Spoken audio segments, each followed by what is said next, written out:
Hi everyone, I'm Suma and I'm here with Wagner Alegretti. He is a researcher and instructor at IAC International Academy of Consciousness. Welcome, Wagner. Thank you very much for having me here. Thank you for joining today. Absolutely, my pleasure. How did you get started studying consciousness? I know your background is engineering, so it seems like a big segue. Yes. This started because when I was quite young, almost 10 years old, I started having the so-called out-of-body experiences, astral projections. And they started spontaneously, without any previous knowledge of that. So my family wasn't interested in this kind of thing. Nobody was discussing about this. But many times I would have normal dreams, and then they became, in some situations, lucid dreams. So I was able to wake up at my own will. I could control the dreams. But then once when I was trying to wake up, in fact, I woke up out of my body. That was the first time I could really control a little bit what was happening there. So I could see myself, my body, I mean. I could see my brother in the other bed there. And then I thought, look, this is different. This is something more than the normal dream, more than the lucid dream, that, by the way, at the time I used to call super dream because I didn't have any particular name for it. And I knew that kind of experience was completely different. And in fact, after that, I noticed, I remembered that I had those experiences before, of flying with some level of control, sometimes of the falling. And after that, I kept having these experiences once in a while, but I didn't know how to provoke them. So many times I had just to wait for them to happen. In a way, I was applying a little bit of a technique, because many times going to bed, I would concentrate and think very strongly, look, I want to have that experience again. I tried to simulate, to replay in my mind many times the kind of sensations, situations I would find myself in during those projections, during those out-of-body experiences. I think it was around 1979 and 1980 when I got into the university, when I started really reading a lot about that. So Robert Monroe, Sylvan Muldoon, Robert Crook, and many other authors of the time. And then I learned there are techniques to provoke this. And then I started having projections at my own will. And so now you are able to have out-of-body experiences at will? Yes, yes. But it's important to say, there is always a percentage of a success there. So I don't know anyone, really, anyone who can really leave the body anytime, every time, always with full lucidity, always with complete recollection of that. There is always a kind of percentage of success. So sometimes you try, for instance, let me say 10 times in a week. So how many of those trials, those attempts, really result in a conscious and remembered out-of-body experience? It's usually 10–30% when we are in a good phase. But when we travel too much, you keep changing too much, your time zone, you don't sleep well, that percentage lowers. When you stay longer in a particular place at home without traveling too much, that percentage increases. But more important than the amount of experiences you have is the quality of them. Because sometimes some people just float, pass through the wall, they go outside and return to the body. Not so much transcendence there. But sometimes you can really have remarkable experiences. And now, would you say like you are able to leave like about 80% of the time? Now with the kind of life I'm having, traveling too much, changing too much, where I'm staying, the time zone, I would say it's like around 10–20%. But if I stay at home for longer, this number increases. Why do you think these experiences are not consistent? It's not they are not consistent, they are not so regular because we still don't master all the process of it. Because it requires the convergence, the overlapping of many different things. So for instance, it's relaxing, deeply, not getting too tired, because sometimes when the brain is too tired, we tend to fall asleep instead of the consciousness remaining there. Sometimes it relates to our energy level. So knowing this, we can work on optimizing many of these factors. Some factors are pretty much external, like temperature, the place being at the light, with the light, the ideal, and temperature. But these things, in fact, are secondary. Our internal condition is the most important thing. Energy work trying to make the astral body, the subtle body more detached from the body would be the main thing. So there are techniques that anyone can learn, in which you can learn how to absorb energy, to transmit energy. And as Nancy, my wife, wrote, provoking that state called the vibrational state, that many times happens spontaneously during OBs, but can be created, can be provoked at will also. What was like one of the most adventurous experience you had? I had many. Let me pick one here. One of the most relevant that come to my mind now is when I was still living in São Paulo in Brazil, and that particular night I wasn't trying to leave my body, but I just felt myself getting out, floating, and then I decided to go to my living room there. When I got there, there was this little young boy, but it was a spirit, it was not a physical or a person projected. So I saw this guy there smiling at me, and I thought, who could this guy be? What is he doing here? And then he opened his arms like this, like asking for a hug or to be picked. And then I went there, picked him, and then he hugged me very strongly. And for me it was a surprise, because first of all, I could sense the touch, the solidity, because when we are projected, usually this kind of body that we have is much lighter. Many times we pass through walls and other people, and then I thought, why is this being so material, almost like me? And then suddenly I got a very strong influx of energy and affection, and then I realized, I'm going to be a father. This guy is going to be my kid. That caused a surprise, some emotion, and then I returned to my body. I opened my eyes, I returned to the living room to try to see, to perceive anything, nothing with my physical body. But then some time passed, I didn't say anything to anyone, and then my first wife got pregnant. This was like 3 months after that projection. And then I told her, look, it's going to be a boy, blonde like this, with this kind of feature traits, and with this habit of hugging us very strongly. So then, of course, my son was born. And when he was about 5 years old, he was exactly the same way that I saw him. So it was very interesting to see that we can not only visit people who we knew here in life after they die, they go to other dimension, but many times we can meet people before they are born here. And I had experiences, for instance, meeting my father who died a few years ago, my grandfather. I had experiences going to the outer space, to other planets, so there are so many of them. One of the things I'm very much interested into is what we call paratechnology. So in these other realms with more knowledge, a multidimensional kind of understanding of the universe or reality, they use also some form of technology. And as an engineer, you can imagine how many times I try to see if I can get anything, any idea of those things to come here and perhaps to try to reproduce, to repeat, bring that technology here. In fact, my research on detection of subtle energy, biofield, in a way derives from that, because everybody talks about energy, and I just did here. So can we absorb energy, transmit, heal someone? A lot of people accept and can even feel this energy, but there are no ways to really reliably to measure, detect, understand this energy in a more scientific, academic way. So that's exactly what I'm trying to do now.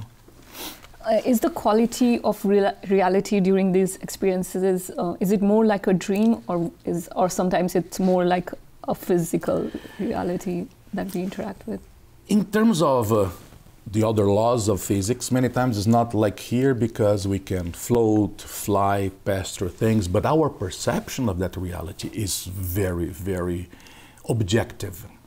Sometimes in some of these projections, we feel that is more real than being here right now. So it has nothing to do with dreams. We can be so sure about the existence of that particular moment, of its objectivity and everything. And sometimes you can even have experiences you can confirm later. So sometimes you go and see people, what they are doing, what is happening outside. When you return, you go there and you repeat. So Nancy and I, in fact, have been doing a kind of experiment, very interesting. taking advantage of some of the courses we have in IAC. We call this course Projective Field.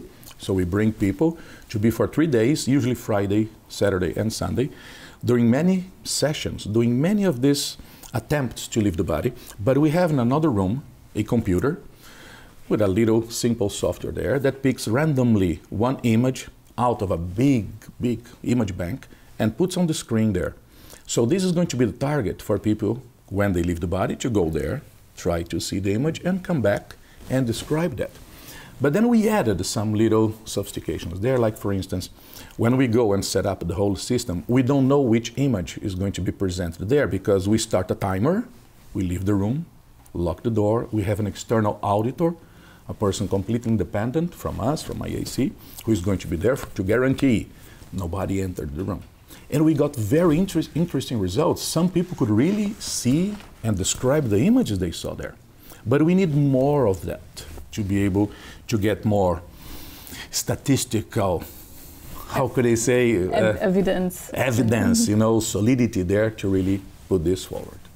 What are some of the experiments IAC is performing to make that happen?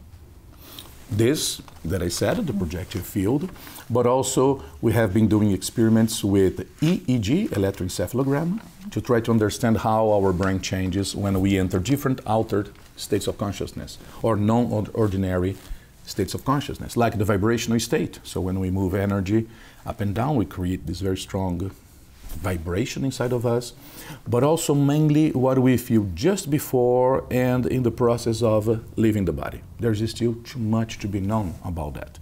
Sometimes some people, this is rare, but sometimes some people leave the body even when they are talking, walking, with activity of the physical body. But most of the people do this, or they can do this, when they are very much relaxed. So we want to understand what kind of a state we have to create to facilitate the out-of-body experience, because it's not being completely aware as we are here right now, but it's not completely, you know, deeply asleep. It's kind of intermediate state there, close to what people call alpha state, hypnagogic state, but we can know more about that. Another thing that we are doing is to see how we can create a transducer to detect this bioenergy. And I have used in the past protein, because it's part of life, to see how some of the different properties of protein can change when they are different proteins, when they are under the influence of someone's energy field. Suppose if it is a transmission like the one that is done in some cases of healing. And for instance, electrical resistance of proteins sometimes change under that. Imagine then in the future when we can have more of these transducers, reliable, to detect energy of a particular environment, a person, or for health purposes. Suppose today we can do some form of imaging of our energy field. So there is so much we can do with that. This is what we call bioenergy technology. So nowadays we have a technology of electricity, light, and so many others, but we still don't have a technology of this form of bioenergy. By the way, what people know as prana, organ, chi, vital force, you know, animal magnetism, the list is pretty long. It has more than 100 expressions for that. Are there any protocols you follow to when these experiments are being performed? A more strict protocol is the one I use for the functional MRI experiments. I suppose most of the people know magnetic resonance being used to create images of the body. Most of these techniques create an image that is static, more of our anatomy. But then the functional shows how our brain can change when we do particular tasks. Could be recalling something, could be mental calculation, and so many other things. So in these experiments, I do, first of all, many different experiments to confirm, because the relation signal to noise of these experiments is pretty low, so it's complex. But what I do usually is, for instance, suppose it is me there doing velo, this kind of triggering of that resonance we call vibration state. So usually what I do is I have the time for one session, one data acquisition, usually, for instance, 3 minutes. The first minute is me or somebody else doing nothing, just relaxed. So we see what happens there in the brain. The second minute is someone doing this experiment, moving energy up and down. And then the third minute is the person relaxing again. But then I know, now we're studying this more and more, that we have to repeat this more times. So on and off, on and off. Because then when you do all the statistical calculations of this, you have a better relevance, let me put it this way, of the results there. But I did some things interesting, because many times we didn't know if the images I got there, as you can see in the TEDx presentation there, if they were just random noise, if that were just, you know, artifacts, as they say in their language. But I put there, for instance, once a bottle of water inside, and another time was a chicken egg. So even without having, obviously, any kind of movement or kind of internal metabolism there, I got pretty much the same results. So when we send the transmit energies to those samples, the machine picks some kind of change in the magnetic resonance of those substances there. So this, if confirmed with more of my experiments and independently with other groups, this will show that this that we call prana, chi, organ, healing energy exists, and it is objective, it can be positive in some cases. So this could lead even to some new form of physics, because it would show that consciousness can act on matter, even at the quantum level, without touch, without any physical bridge for that. In a way, I think this is half the way to prove that consciousness, as something independent of the brain, is something real. So consciousness is not only a property or a state of the brain, but is in fact a entity, is a being. The brain is in fact deriving, coming from consciousness. Oh, and from the results that you gathered so far, what is the data indicating? Indicating some things, like for instance, first of all, there is no specific area of the brain that activates when you do this energy work. Because I was thinking, would this be more of the frontal lobes, more of the back of the brain? No, the whole brain activates there. It activates even more than when we do physical things. So if you open, close your hand, it has less of activity in the brain than doing this whole process of working with energy. Other thing is that the more you work with sessions one after another, the better the results. So you get more of this activation. Even when you use an external thing, like the case of the bottle of water or the egg, so the more you repeat, the more results, better results you get. Like if there were some lingering effect left over of the energy there.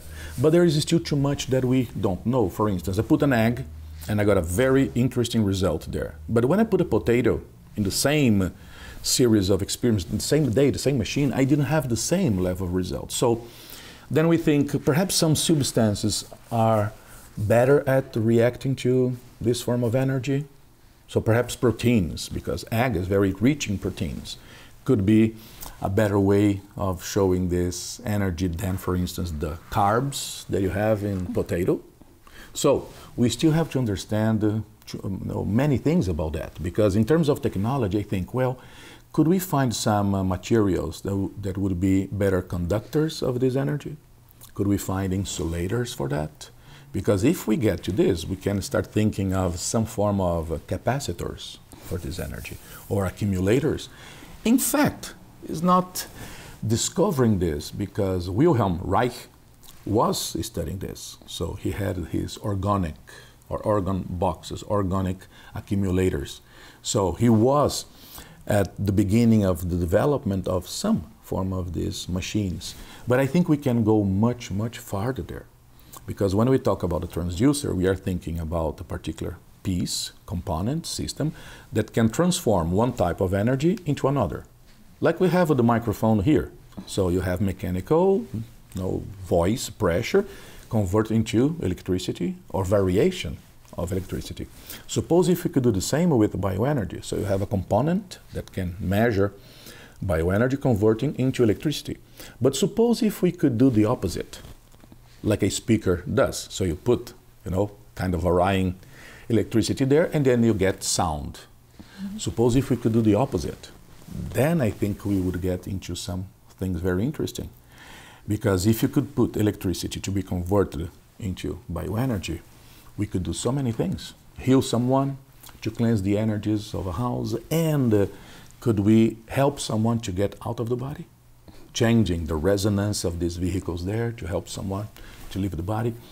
Could we, for instance, be able to detect objectively the presence of someone outside of the body? Because I thought of that. Look, if I get outside of the body and then I get inside of these magnetic resonance machines, the functional MRI, would the machine be able to detect something there if the machine is empty? I mean, there is no one there. It's just the person projected. If we can get to some things like this, we would bring more objective evidences of the out-of-body experience, independent consciousness. So I think we would get more researchers interested on this. So we could bring more people with their particular areas, medicine, physics, engineering, to help us to understand consciousness, because I think this is the most important thing for us to study. I think it's the base for the whole existence, not only for the human individuality or life or animals, but for the whole existence. What are some of the challenges you are having doing these experiments? The first is the typical one is money, because these experiments are very expensive. So to have a time with these machines, it's really difficult. These machines are very expensive to run, even if they're not being used. They keep using electricity and helium. So what I needed is, in fact, to have more time with these machines, because you need to repeat so many of these experiments that takes days, in fact. So many times I could do these experiments with favors from some friends, some colleagues, using these machines during, early morning, during the evening, or in a weekend. But I need more time. Imagine, the idea would be to put there many different people trying to transmit energy, to absorb. Then we could compare people, one with the other, and to see what kind of factors, results are common to all of them. Because when you have there 2, 3, 4 people, as I have done so far, sometimes we don't know if these results are particular to us only. It would be even more interesting to get someone without any previous training with this, and then to start doing this there to see if we could get the same level of result. Something that I did in this, in this direction, was to put a friend inside of the machine without knowing what I was going to do. And I was running all these experiments with the big machine, getting the functional MRI. And at a particular moment, because I had headphones, so people there in the control room would tell me when was the right time, because they were marking this in the software there. And then I started transmitting energy, but my friend there, without knowing, because he had, these earplugs, he had a kind of a mask there covering his eyes. So only during the moments I was transmitting energies to him, many areas, different spots in his brain would lit up. When I stopped, those images disappeared. And I was out of the machine, of course, because my friend was there inside, I was out. So this was showing in a more independent way what I could do. So this shows how many more experiments we would need for that. So machine, more time, more of my available time, because running up and down, traveling, giving courses doesn't give me too much time to work with this, because I have also some responsibilities as the scientific director of IAC.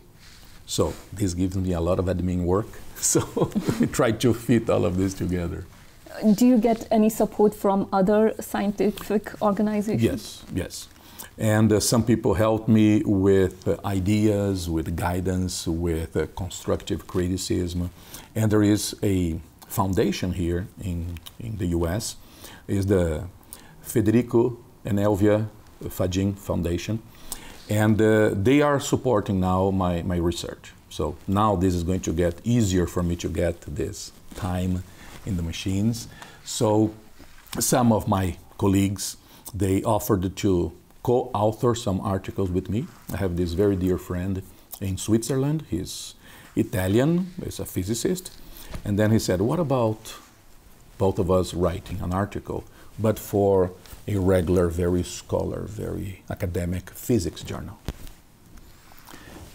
Not talking too much about multidimensional consciousness or out-of-body experience, but about effects of, perhaps a mind over matter. So this is a big help. So we would focus more on this. And again, as I said, if some physicists can get interest in this area, with their expertise, with their labs, this would help a lot. I mean, the whole cause of trying to show that consciousness is beyond the brain. It's something independent of the brain. There is a lot of stigma attached to bioenergy. Like some people think it's dangerous, or some people claim that it's a scam. Yeah. How do you manage those kind of stigmas in this field? Fortunately, I have not suffered any kind of those stigmas, not in a serious way. Sometimes somebody say, "Oh, all of this is, is silly." I say, "No, it is not. It's just because you lack information for that." But I think this kind of stigma is going to disappear slowly, little by little, with more evidence.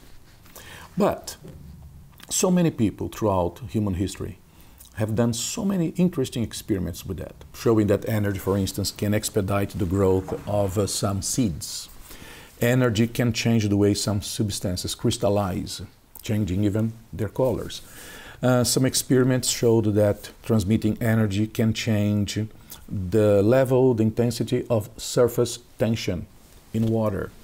And, for instance, controlling or altering the growth of bacteria in a petri dish. So there is a collection of many different experiments showing, or at least bringing some, support to the idea that this form of energy is real.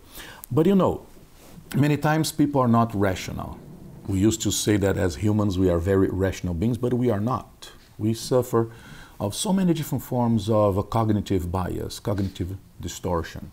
As you know, there are some things that we know for sure. I don't want to mention here, not to create a problem to your program, but some people are saying now things that are completely against everything that we know in terms of our scientific knowledge. They are regressing to medieval times. So many times this makes us think, how effective is scientific proof? If people are already biased, they are already convinced. So it doesn't matter what you show to them. So that's why in our courses in IAC, we focus so much on the personal experience. When a person experiences something, so even with the best of evidences, many times people cannot accept the proof.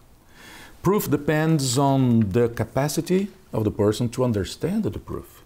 Many times you can bring a very geometrical, mathematical proof of something, but if the person cannot understand all of that, it's not a good proof. But then, what is important for people is to have their own experience. So that's one of the things we try the most in our courses in IAC, many different workshops and trainings, because we try to make people capable of provoking their own experience. We know that sometimes some people have experiences using some sort of drugs, chemicals. Perhaps, I have never tried any of them, but sometimes perhaps people can have some of these experiences. But what I have noticed with time, even some authors published books about that, is that later on they don't trust their own experiences. They think, well, as I was using some drugs, I cannot be sure if my experience was real or just a kind of hallucination, mixing of my senses because of drugs. So it's very important to provoke these experiences in the most natural, safe way possible. And the repetition brings this certainty. I suppose you know, for sure, about the near-death experiences. People sometimes have only one of those experiences and change their lives completely. Their sense of ethics, the way they see life, they change decisions, priorities, so many things. And in most of the cases, they change to become a better person. And this was with one experience. So the rationale we follow is, if people can provoke by themselves a series of out-of-body experiences without any kind of threat, or lingering effect, like in the case of some of the near-death experiences, can you imagine how much people would change to become better? Because I think one of the worst problems in this planet, perhaps the number one, when we talk about humanity, is ethics or the lack of it. And this experience can change the ethics of a person deeply. Just by knowing that the consciousness, the spirit, the soul will survive, the body will deactivate, that's for sure. But the individuality will prevail, will continue. That changes the person deeply. And the personal experience is a lot stronger, more effective than a particular religious book the person read, or a conviction that came from a religious, upbringing. The personal experience is something very, very powerful.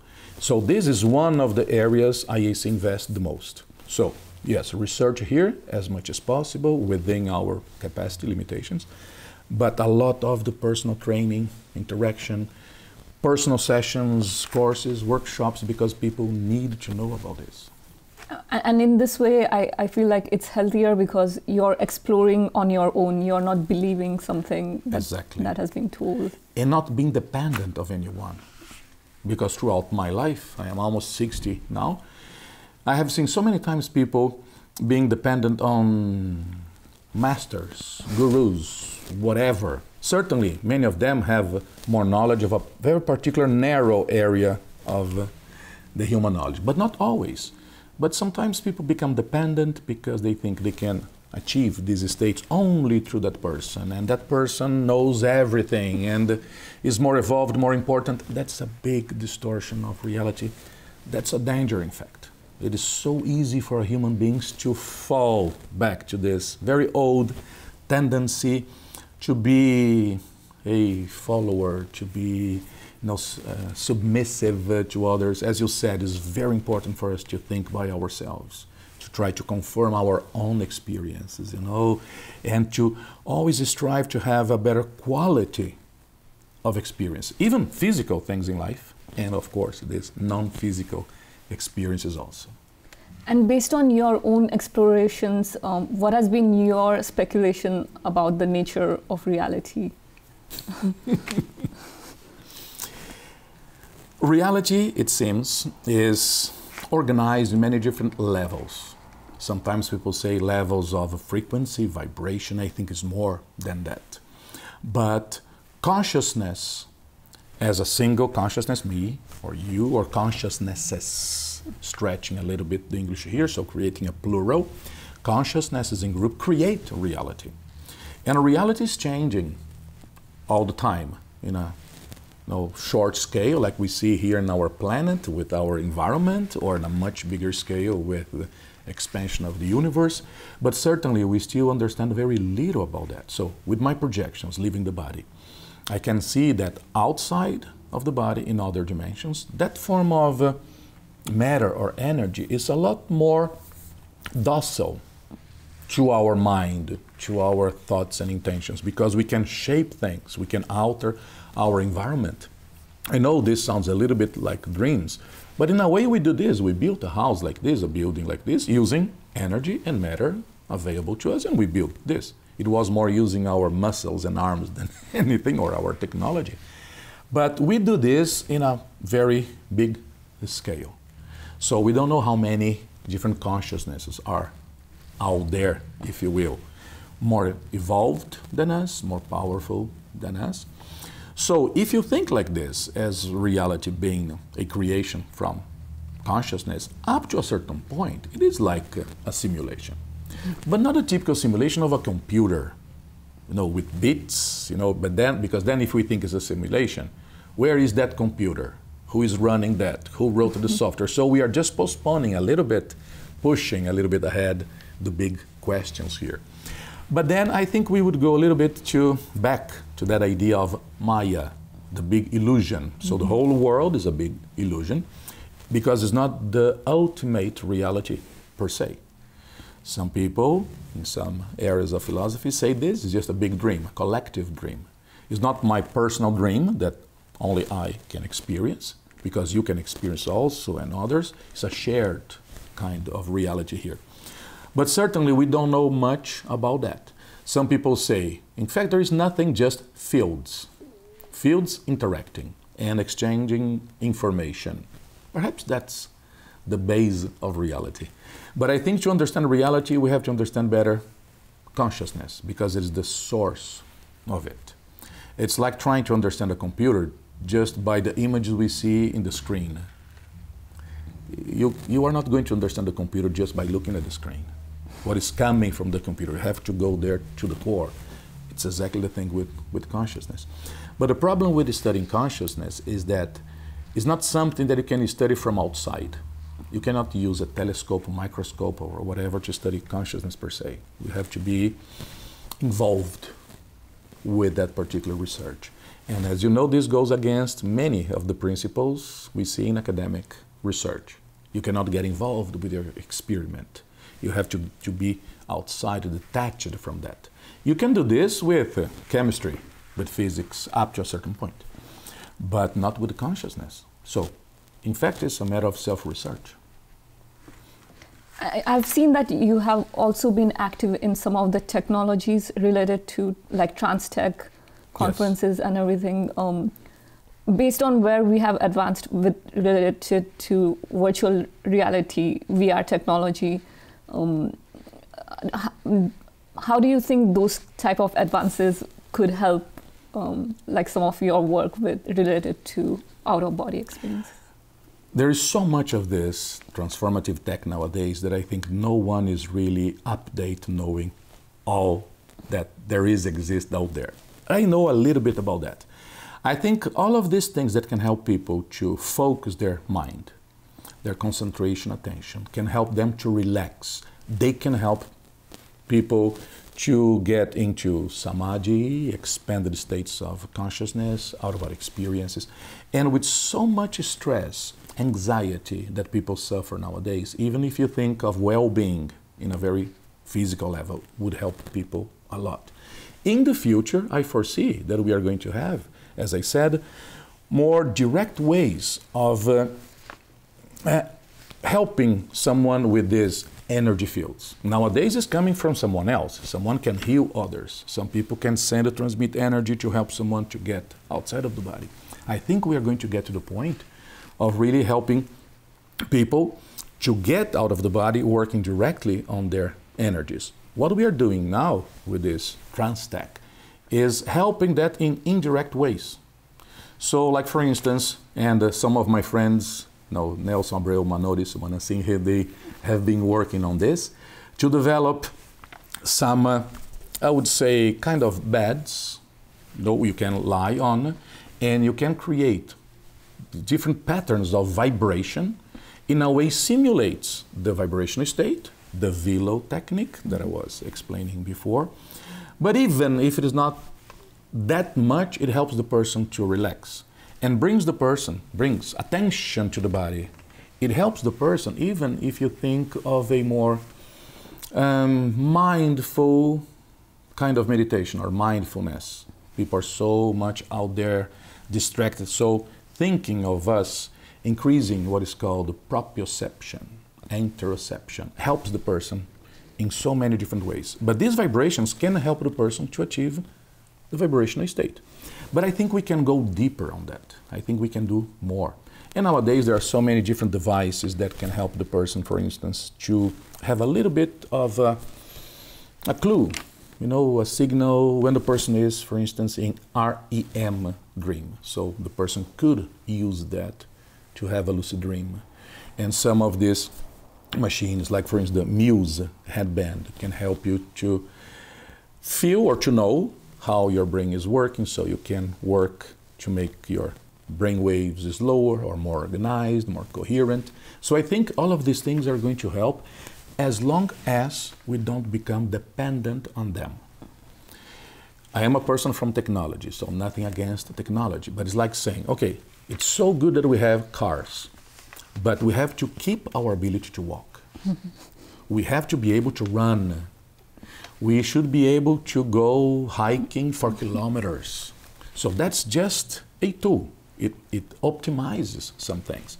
But when people lose their capacity to navigate because they rely so much on the GPS. People cannot calculate two simple numbers because they have a calculator with them. So this starts becoming a problem. So imagine one day this body is going to deactivate and then we are going to be born again in another life. We want all these abilities to be part of us. We don't want to be able to provoke them just because we have some paraphernalia, just because we have some crutches, as we say. It's important for us to develop these abilities to be part of us. It's something that we have, we integrated in us. And how do you see advances in AI in terms, like, in regards to consciousness?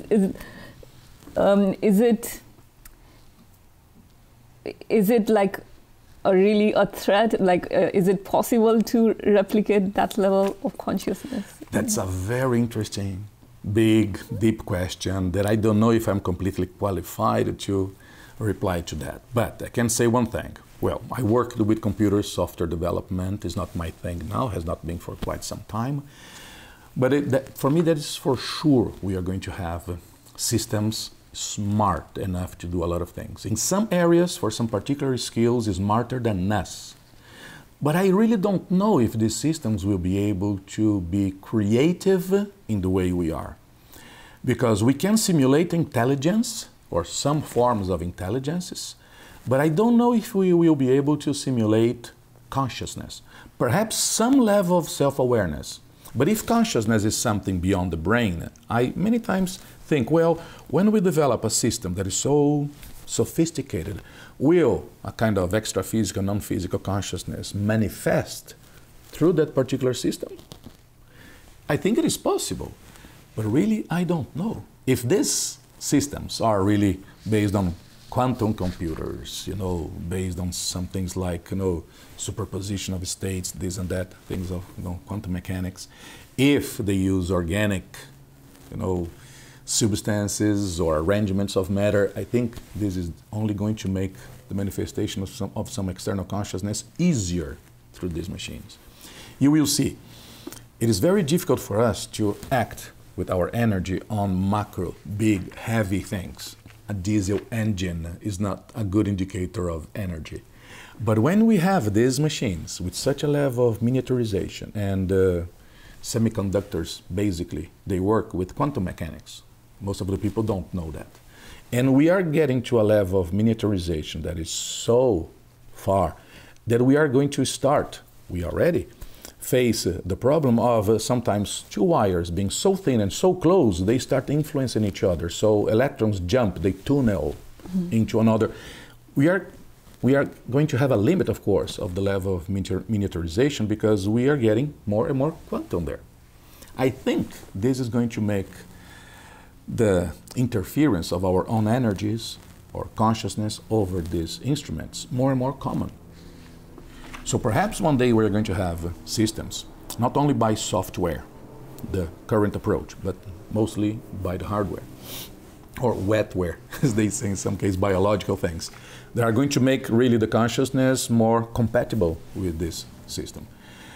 I have this friend of mine that I mentioned, Federico Fagin. He is the person living in America, got a lot of different awards, even from Barack Obama.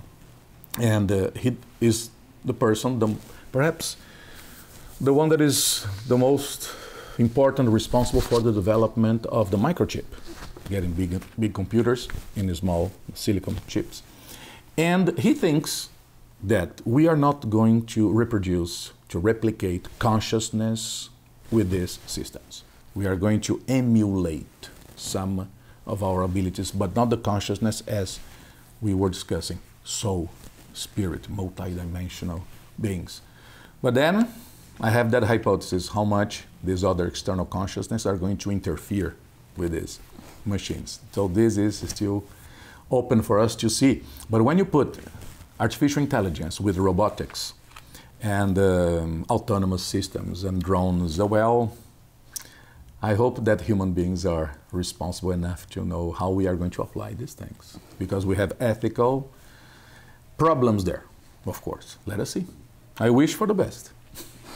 And the application seems like there are so many applications you can have. But this is not a problem only with artificial intelligence or robotics. Anything can be used in a positive way or negative way. So many times people say we should not develop, study this because it can be used for evil. That's a kind of fallacy. It's a problem because even a knife can be used in a negative way. A car can be used in a negative way. An airplane. So there is no way for us to stop, hinder the development of technology based on this. We have to create laws, discussions, campaigns, so raising the level of lucidity of people, their awareness about these topics. But the problem is that people are becoming more and more uninterested, disconnected from this. People don't want to think, or when I say people, many, most, not everyone of course, but people have to be involved. Otherwise, things are going to get out of control. If we just allow some people, those who make a lot of money out of that, we don't know. We have to be involved. Other than what's the research that's happening at IAC, which other research do you personally are really keen about that seems to be going in the right direction? I mean, research I am involved with? No, other than yours. Okay, others there. One thing that I think is very, very important, all these studies about genetics. Not exactly cloning, things like this, but I think one of the ways consciousness expresses itself in life, through life, is, of course, by genetics and also about epigenetics. You know that we are born with all the cells having the same DNA, but the cells are very different from each other. So if a brain cell, a neuron, has the same DNA of my liver cells, why are they so different? In shape, in functioning? This is basically, processing neurotransmitters and electricity. The other one is more a metabolic filter, a chemical, factory there. So this is because of epigenetics. Some genes are active here, they are dormant here, and vice versa. And there are some different ways of explaining this, why some genes are silent, other ones are expressed. But I think this comes also from our own bioenergies, as we were discussing before. Some people think that our astral body, along with our energy body, they are like a form of a mold, a shape, a matrix, 3D or 4D matrix for our, first fertilized egg to multiply as a guiding system for the development, a model for the body. That could be part of this imprint for our epigenetics. Also, we know that sometimes some people develop some diseases, cancer, whatever, and then comes a healer with energy and reverses that. Any of us can be in a particular state. For instance, we are starting having a cold, and then you go outside, absorb a lot of energy, you do vibrational state, you intensify, wake up your immune system, and the cold is gone. And so many other things. What are the mechanisms behind that? I think part is epigenetics. And now with so many machines, sequencing genes, this was in the past a very big kind of machine. It was very slow, very expensive, but these things, of course, they get smaller and smaller, more affordable, faster, more accessible to people. So I think we are going to find very interesting things, not only under the physical paradigm point of view, but even when we want to understand how consciousness expresses through the physical body. I suppose I told you that before, that I wrote a book about past life recollections. And we know from experiments or studies from Ian Stevenson, Jim Tucker, and others, that sometimes some kids, they start telling their parents and others about their past lives. And sometimes those reports, those accounts can be confirmed. And there are many books about that. But it is interesting that some of these kids, some people, are born with some birthmarks related to the way they died in a past life. So there is a kind of information that is coming from a past life that sometimes shows as a scar in the neck of a person, exactly because the person had the throat cut by someone in a past life.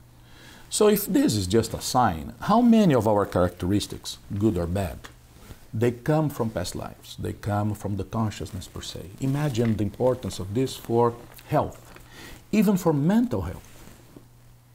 Because this kind of scar is visible, is external, but what kind of metabolic scars we have? How many brain neuronal configurations we have in our brain that in fact are also indication of a trauma we had in the past. So I think these are big issues. So I try as much as possible within my limitations to be well informed about genetics, epigenetics even more, because I think this is going to be something interesting for us, not only to study, but to have practical applications as we discussed. Is stem cell interesting to you? Yeah. As you know, stem cells, they are pluripotent. They can assume any different form. So I have this idea. Suppose if one day I find a friend, a good connection, if we can have a petri dish with stem cells there in this state, they can assume any form, how would they react if we start transmitting a lot of our healing energy, biofield? Would this energy guide in some way, the specialization of the cells? So then the epigenetics would be there, then controlled, programmed in some way. In a way, for those who have this kind of resources, would be such a simple kind of experiment. As you said before, protocol. Okay, let us keep a group of these petri dishes, these cell lines, out of the influence of someone. Another one under our regular treatment with energy would be able to see differences there under the microscope or even macroscopic. I think we would. But this could give us so many ideas for health, research, understanding of life, how life came to be in this planet. Could be the action of consciousness, energy, organizing matter, because it seems this is one of the properties of consciousness and energy, to be non-entropic, to work the opposite way. So instead of having the natural tendency for things to disorganize, for them to get organized. So I think this would be a very interesting line of research.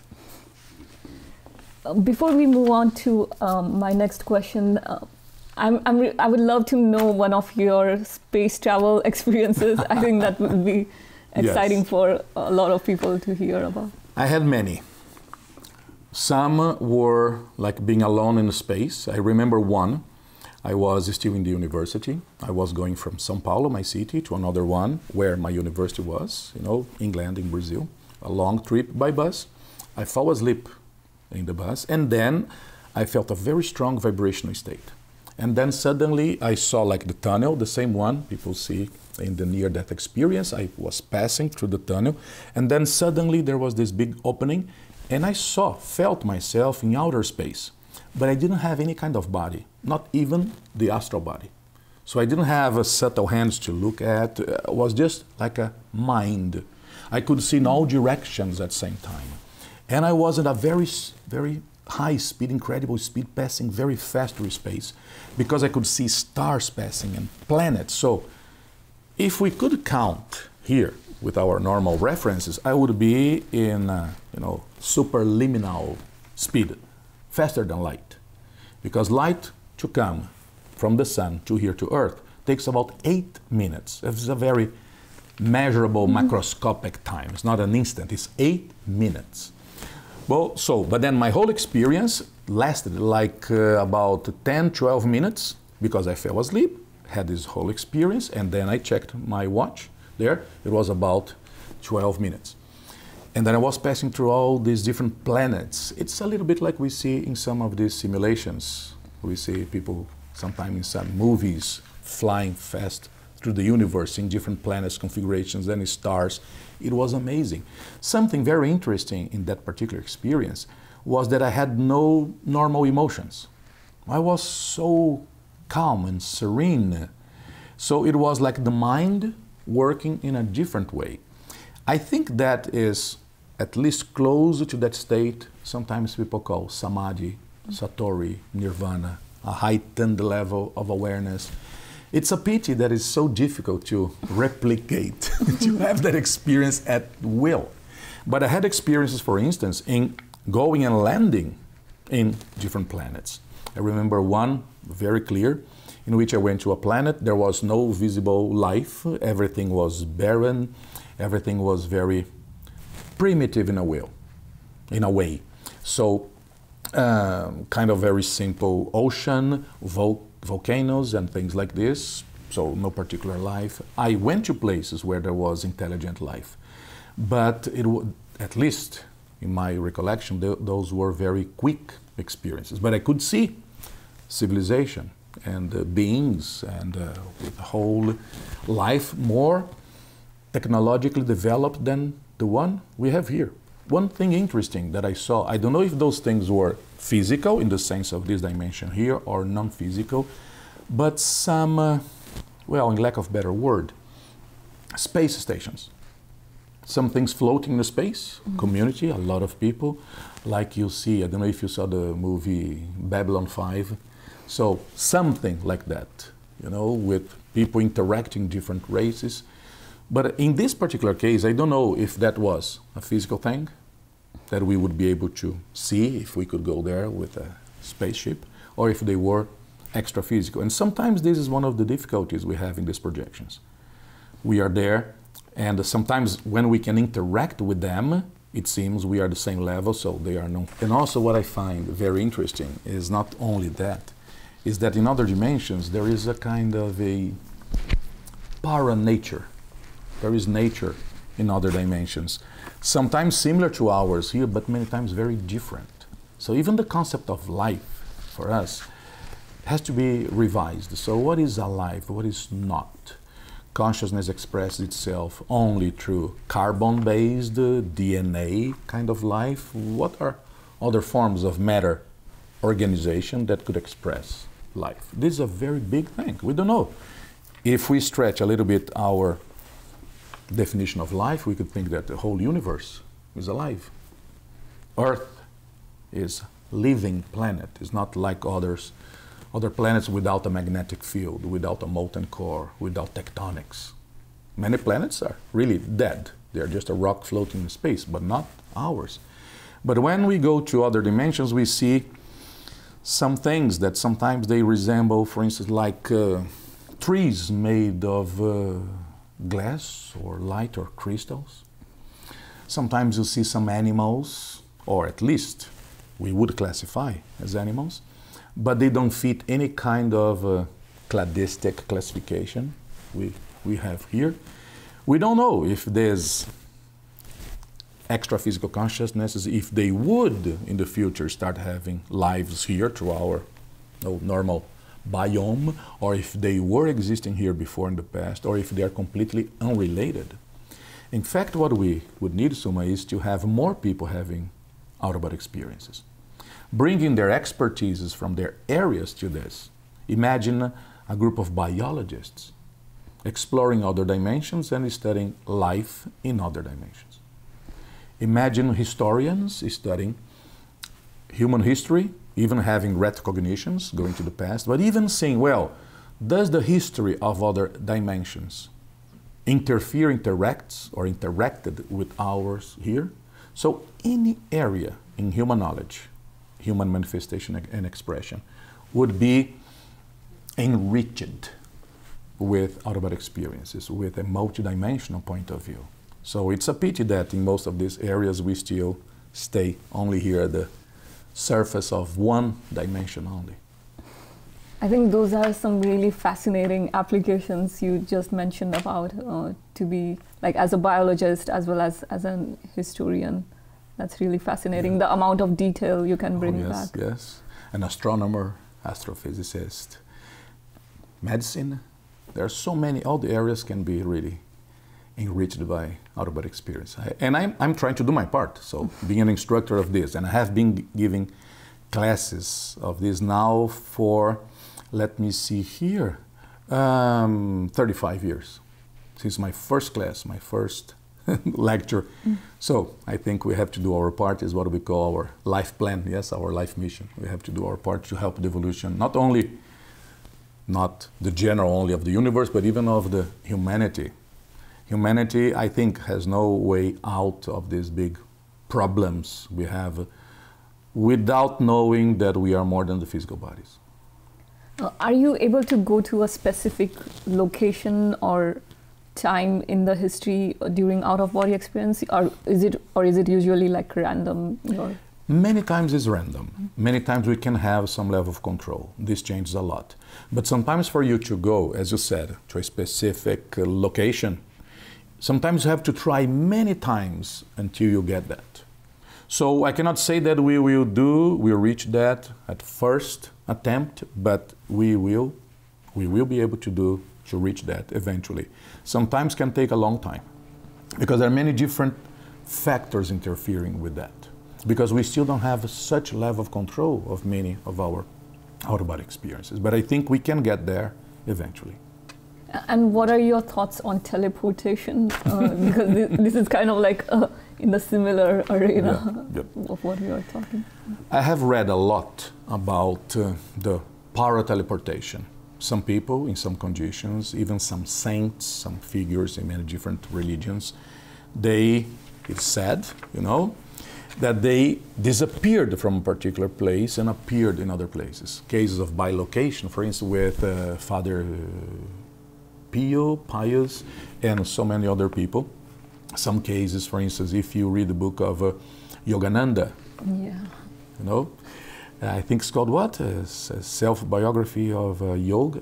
I think it is called from Yogananda. He tells the cases there of his masters, Babaji, and other ones who would really disappear from a place and appear in another one. This would be a different form of teleportation. It's not the one, from Star Trek or the ones they are doing now. Sometimes some photons are teleported, or some, I think even some ions, small groups of atoms were teleported, or their characteristics were transported to another area. So it seems this is possible in a macroscopic level. But I don't know of any particular technique, any particular way that we could control that.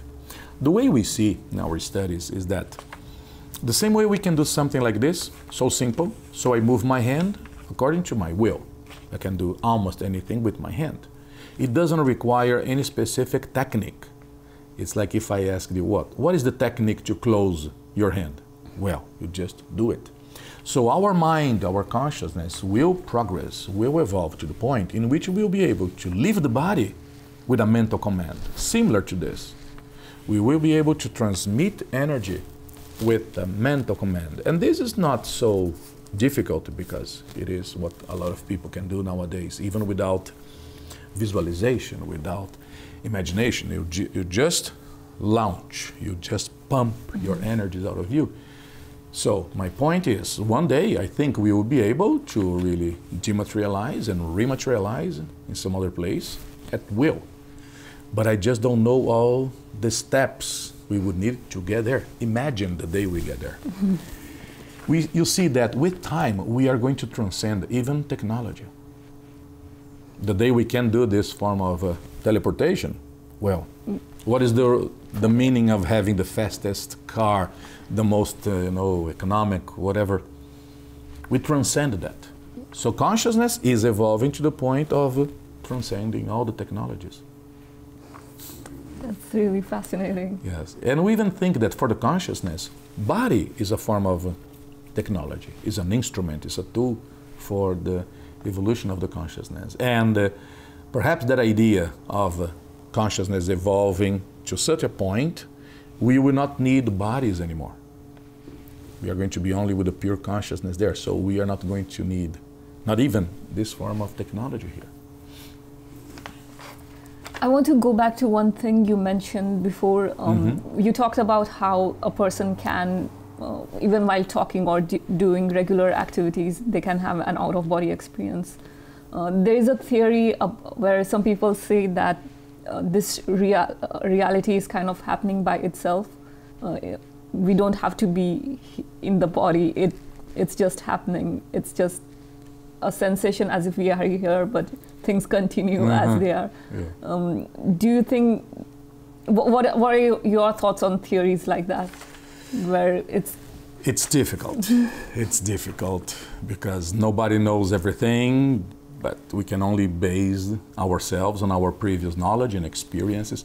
I think that we are really here, and we think there is a free will I think we can really decide. There are so many different theories, models, hypotheses nowadays.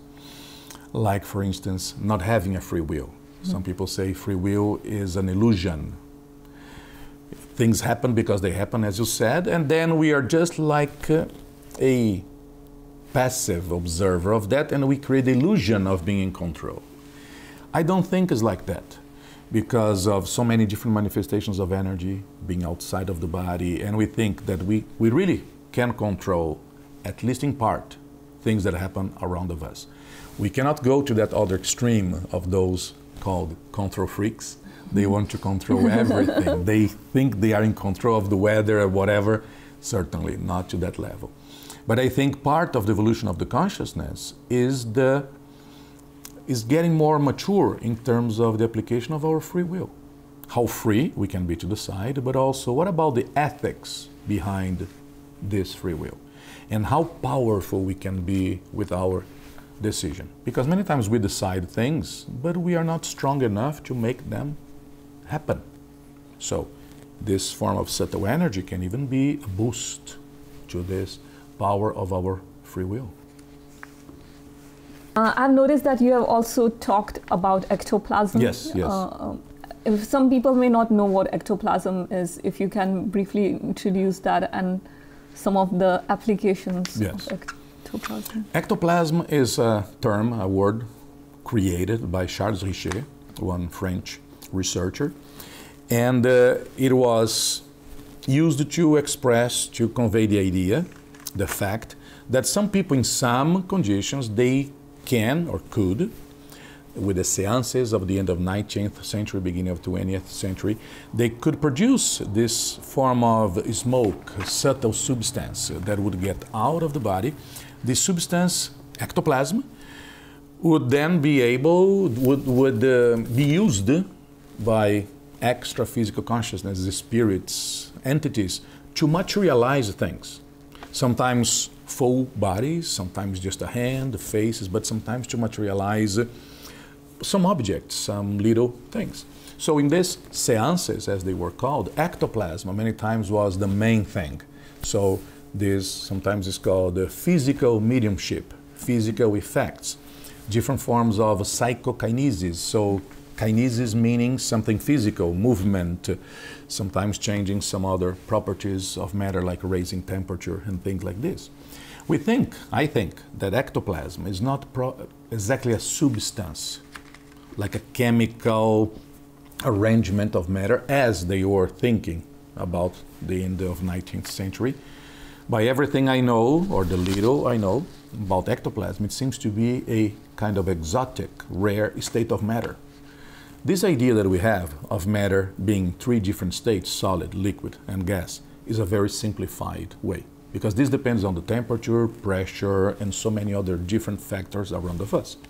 We know there is the plasma state, ionized gas, but there are many, many others. Some of these other states, they exist only for a fraction of a second under very high energy or temperature in particle accelerators, or sometimes very cold conditions like the so-called Bose-Einstein condensates. So there are many different states of matter. It seems ectoplasm is one of those states, something that we should study more. So it seems in some particular conditions related to consciousness, our energy state, it's like if our biofield got relaxed in a way, part of our matter starts getting to another state. So converts into this transitional intermediate state called ectoplasm that then can get materialized again. So sometimes people see ectoplasm in their own houses, in some particular places. Sometimes they perceive as a kind of a thick smoke in the air. Sometimes the temperature goes down, the person feels cold. Sometimes there are particular smells that could not be explained by any other means. The person is here inside of the house, everything is closed, and suddenly a very strong smell of a plant that doesn't exist there comes to the place, or sometimes of a chemical substance. And sometimes ectoplasm provokes movement of things, flashes of light. When there is more ectoplasm, many times there is more interference over electronic things. Sometimes a light bulb can turn on, or computers or radios, sometimes there is interference. Some people say, look, I don't know why, but when I go to some places, batteries of all our devices, they get depleted more quickly. Or sometimes people interfere with the normal functioning of computers. And I have seen this so many times in my life. I went to cases of poltergeist, haunted houses, with things moving, catching fire spontaneously. I know it is difficult for people to believe, to accept that. I completely understand that, because I wouldn't believe if people had told me. But I went there and I saw so many things. And I can even say that I think in some cases of my life was saved by some of this kind of phenomena. I don't know who was in control, was provoking that, but many times people get intuitions, save their lives. Sometimes you were about to suffer an accident and nothing happens to you. There are cases of people in a car accident and the car is destroyed, but the person doesn't have any scratch. There are other people got hurt, but not a particular person. So there are so many different cases. But again, ectoplasm is one of the hardest things for us to study under controlled conditions, to replicate, to create at will.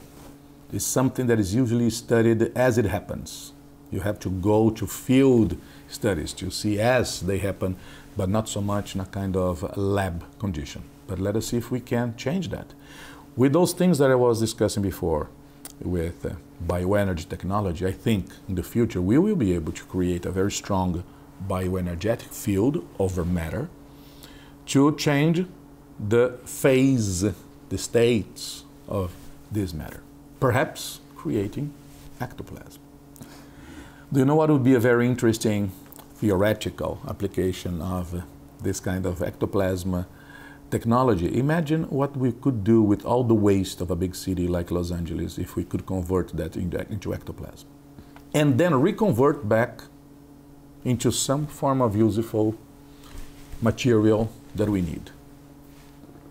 I just don't know how much energy would be needed for that, but that's another topic. That would be a very sought after. Oh yes, oh yes.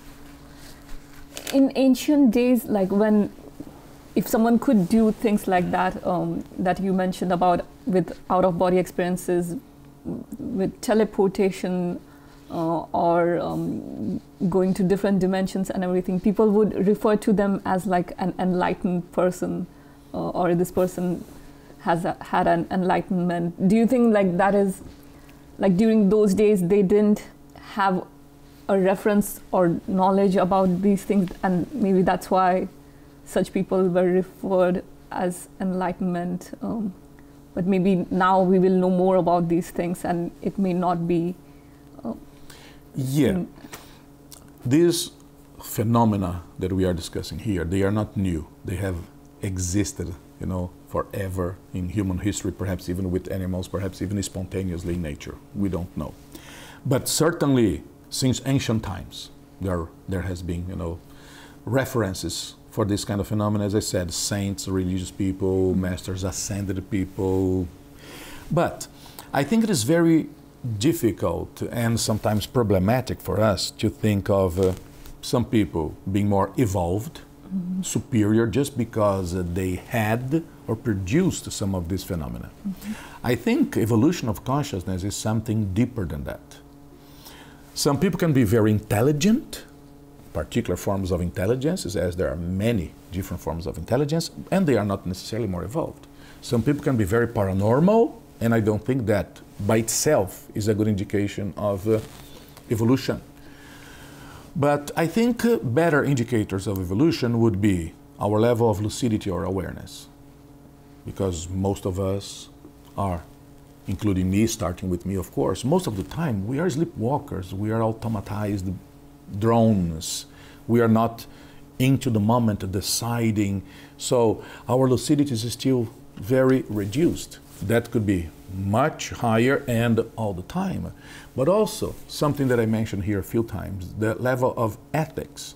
How much we understand evolution, the needs of everyone and everything, and then trying to play a role in which we are catalysts of the evolution.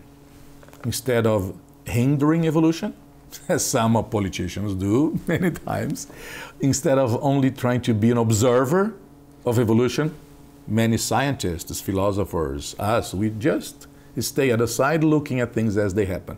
I think it's important for us to take a very active role in evolution, but we have to understand evolution. In a way, when we think about ecology, we start seeing the first evidences of that. So what is our level of responsibility towards all the other life forms in this planet? Can we accelerate their demise, their extinction? Should we just observe? Do we have a responsibility when we are really extinguishing so many groups or families of animals? It's not only the the genus or the species, is whole families in the biological sense, the cladistic sense of animals that are disappearing because of us.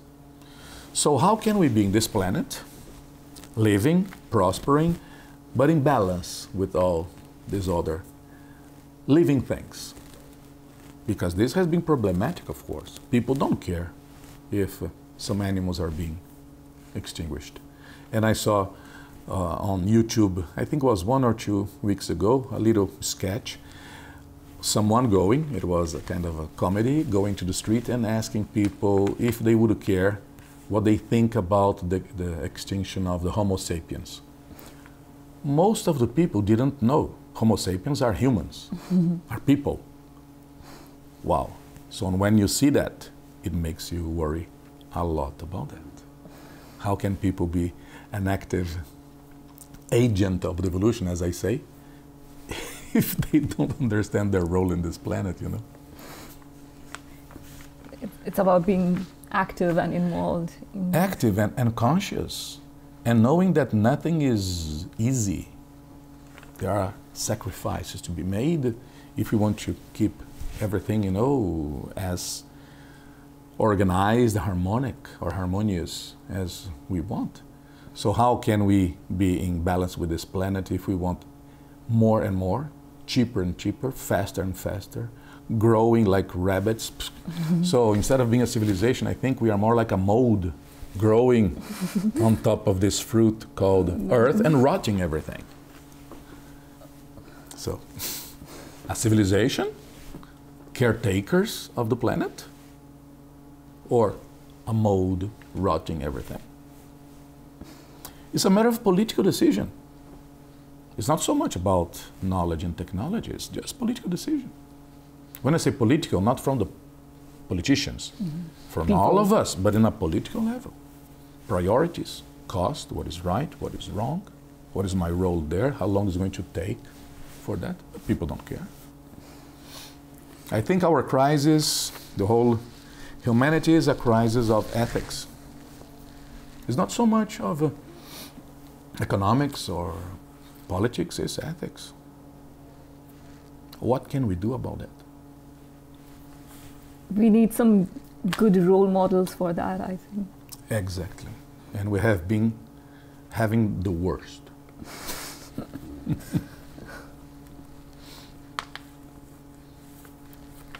I also wanted to get your thoughts on ideas like some of the ideas from older knowledge about chakras. Do you think chakras are real? Yes. I'm absolutely convinced of that, as organs are real.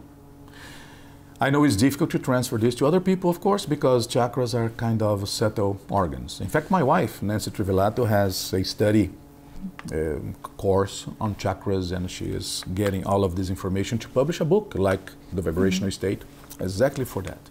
But I have felt many of my chakras working, vibrating, spinning, pumping, sometimes spontaneously, sometimes as a result of some of the techniques, you know, I was applying there. And sometimes you absorb energy from nature, for instance, and some of your chakras start activating. So you feel like using muscles. When some of these chakras activate, you get some expanded perceptions, para-perceptions. Sometimes you cannot only feel energy, but you feel the emotions of somebody else. A deeper kind of, how could I say, empathy feeling what the other person is feeling in an emotional level. Sometimes clairvoyance, clairaudience. So many of our perceptions can get expanded when our chakras also activate. The way I see and I think is that our chakras, for most of the people, are in a kind of atrophied state, not being used, not being exercised, so they get smaller and less powerful. It's the same thing that happens to our muscles when we don't exercise. As we exercise, muscles get bigger and more powerful. It's the same thing we see with our energies. So if you ask me about the energy condition of most of the people in this planet, well, atrophy, because of lack of use. But once you start working with these things, you gain more sensitivity, perception, but also you gain more control and power. And chakras are a key point in our, if you will, energy metabolism. We absorb energy from our surrounds, our place here, but we absorb even energy from other dimensions. I even think that life is a mechanism of a flow or equalizing energy between dimensions. These bodies that we have, if you think of dimensions as being different layers, like pages of a book, consciousness is like a kind of a tube, a tunnel, a hole, connecting many dimensions. So we bring energy from other dimensions here, and perhaps from here, there, but we still have to study, understand that better. And what about Kundalini energy? Kundalini is one of these many different forms of energy we have, more connected to the chakras we have at the plant, the sole of our feet. So we absorb geo energy, and then this energy accumulates at the base of our spine, the sexual area, and is one of the form of energies that sustain the physical body. But I think that sometimes Kundalini is overrated, is, how could I say, misunderstood. People create a whole mystery around the Kundalini and its dangers and this and that. I don't see as being like that. It's an important form of energy. Body was created, is sustained by Kundalini. In a way, when you make this kind of exercise, as I mentioned, velo, moving energy up and down, you are unblocking, awakening your Kundalini, but also all the other forms of energy that we have in the body. It's not only that one. But I have never seen any form of evidence, as some people write, of the dangers of awakening the Kundalini. And do you have, because I think you already talked a little bit about the master-guru dynamics. Yeah. Perhaps we can say a little bit more about that. We evolved throughout ages and ages, human beings, to be social beings. So we have imprinted in us, in our brain, even the consciousness from past lives, the tendency to be in a kind of hierarchical structure. Some people are very prone to be a leader, other people, most of the people, to be a follower.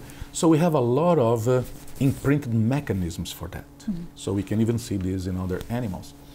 But the problem is when we have a leader that manipulates people, a leader who is wrong, a leader who takes too much advantage of people. In fact, we all influence other people. When we are talking here, in a way, we are influencing our audience. But at least they are free to decide to turn it off, to research, to check that or not. But many times in some structures, and people are so needy for affection, connections, energy, to belong to something, they many times even create the guru. Many times in my life, people tried to make me their guru. For 35 years, sometimes people ask me, well, Wagner, what do you think? Should I have a kid or not? I said, who am I to say that? It's up to you. You are going to be the person with the advantages and disadvantages of that.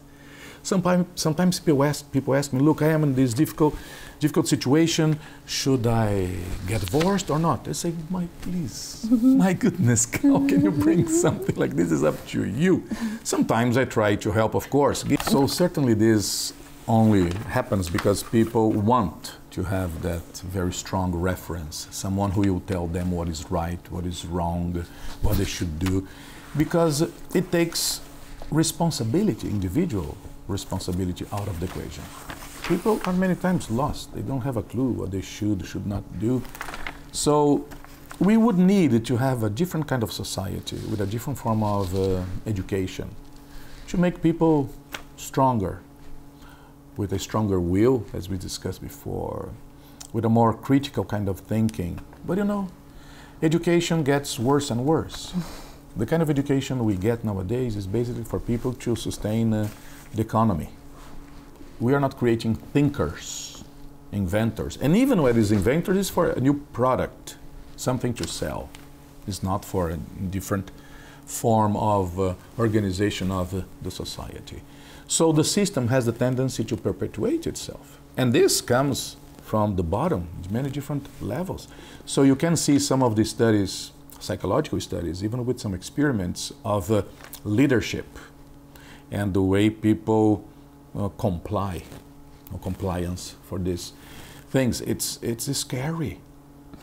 So we have to avoid this kind of relation of the guru, not guru in the original sense, because from Sanskrit, guru is just the teacher, the one who teaches. Mm-hmm.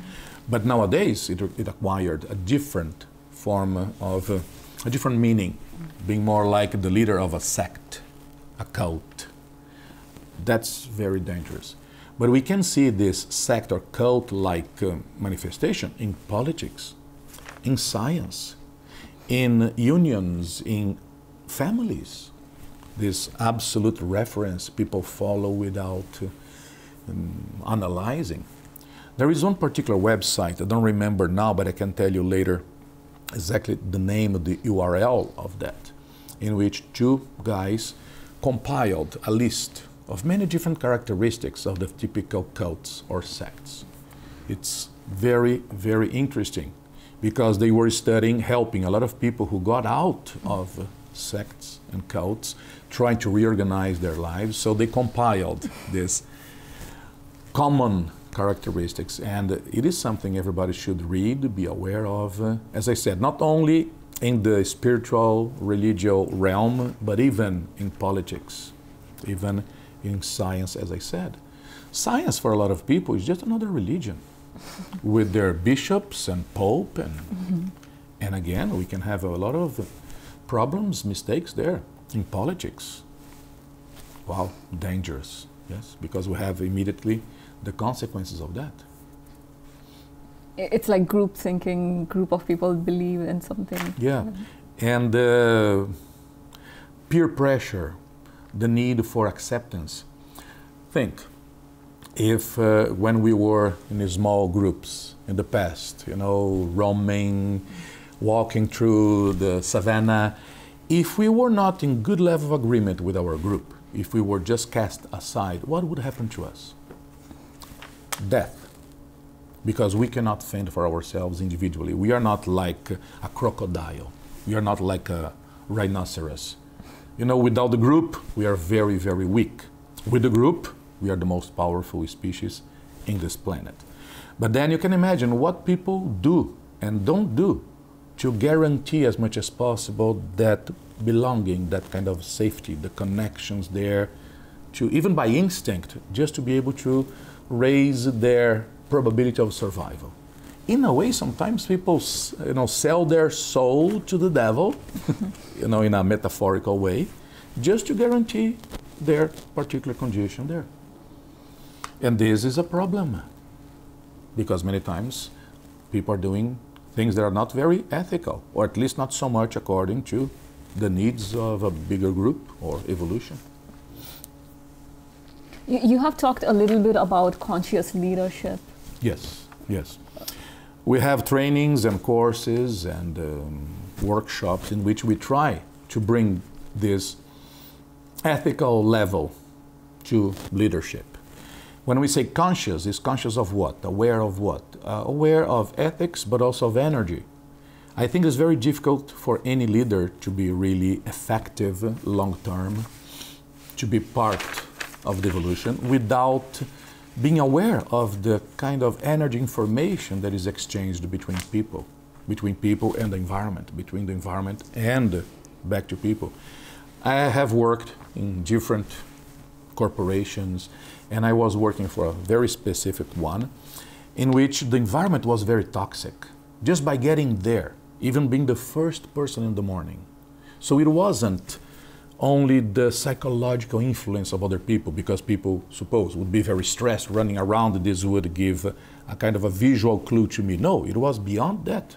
Many times I was the first one arriving there, everything was empty, and I could feel kind of a unpleasant, kind of a negative field of energy there.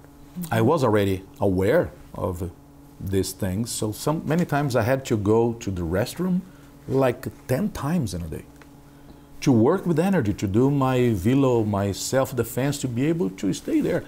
I think that people thought I had some sort of intestine problems, you know, going there so many times, but it had nothing to do with that. So in these seminars, in these discussions, we try to teach people, look, how to make the environment better, energetically speaking. Even if the environment is not so good, what can we do to be a little bit less influenced by this particular environment? What leaders should do? What is their role in sustaining that particular field? Because if the leader has more power, it has more responsibilities also. It should be the person guiding, being the one assuring as much as possible the quality of that field. But this comes in so many different ways, because it cannot only be by, okay, let me transmit energies here, so this is going to get better. This has to be coherent with your decisions, the way you treat your colleagues, your ethics, and this takes time. If you think of how long it takes to change a culture in a particular, workplace, a particular big corporation, sometimes you think, okay, this is going to take, 5 years, 10 years? And when the top leader there is not aligned with this, it's very difficult. But I think we can create pockets that can grow little by little, and many times people they see the results. It trickles top to bottom. Yes, but sometimes can be from bottom to up also. Because example sometimes a very powerful force with humans, when you can show results. Oh, is your group now better, more harmonious, more creative, doing the same things in less time, doing things better, with less mistakes? This is possible. This is possible. At home, in school, in a very critical business. Imagine, power generation. Imagine in an airport. Imagine, the control tower there. Things that require so much attention. When there is a little mistake, can have very serious consequences. And people are so tired, overworked, sleeping so little, the level of attention sometimes cannot be sustained there for a long time. So that's why we need techniques to help people not only to be more energized, but also to focus more the attention, to reduce the level of mistakes. And Nelson Abreu, who is going to be part, I think, also of your program, has a lot of work and ideas and even examples of that. How to reduce accidents. Something very specific. So it's not something, fluffy in the air, something real, yes. I think this is a good time to have Nelson join. Yes, I think it came up spontaneously.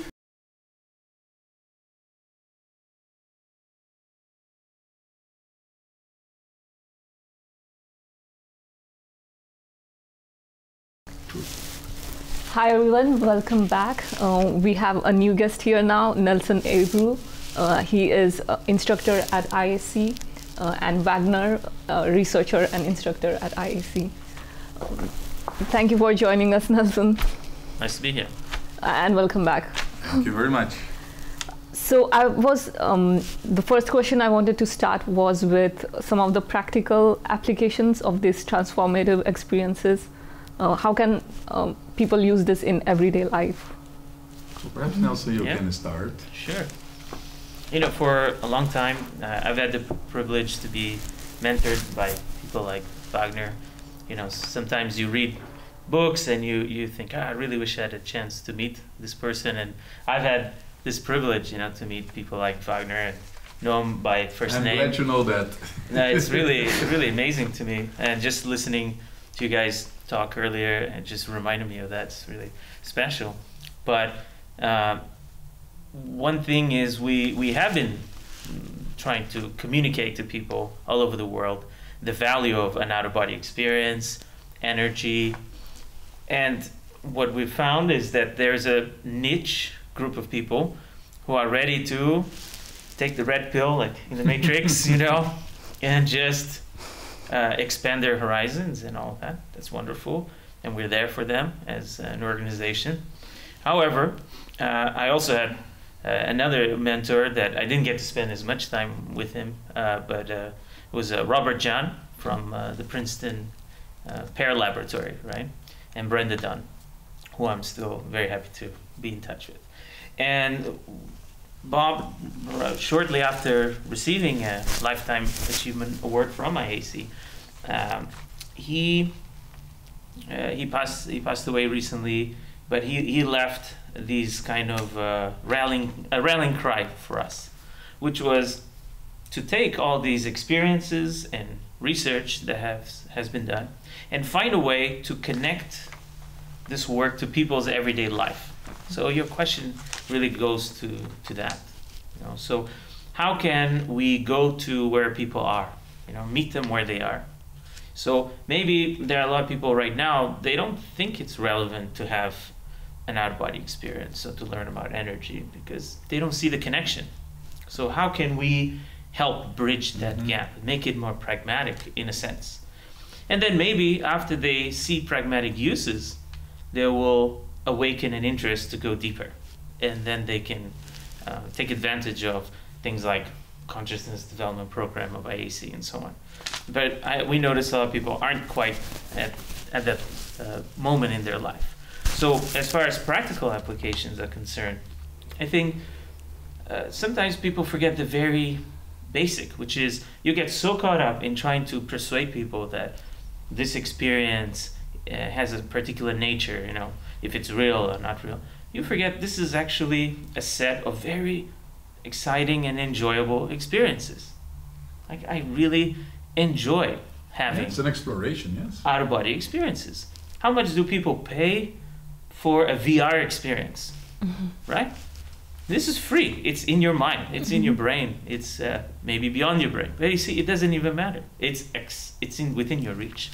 So I think the first application is, frankly, free and amazing entertainment. It's just something enjoyable. And how many inventions came out of dreams? In other words, but that was not a real experience. It was just, who cares? There's an amazing new invention, scientific work, piece of artwork that came out of that experience. So how many good ideas for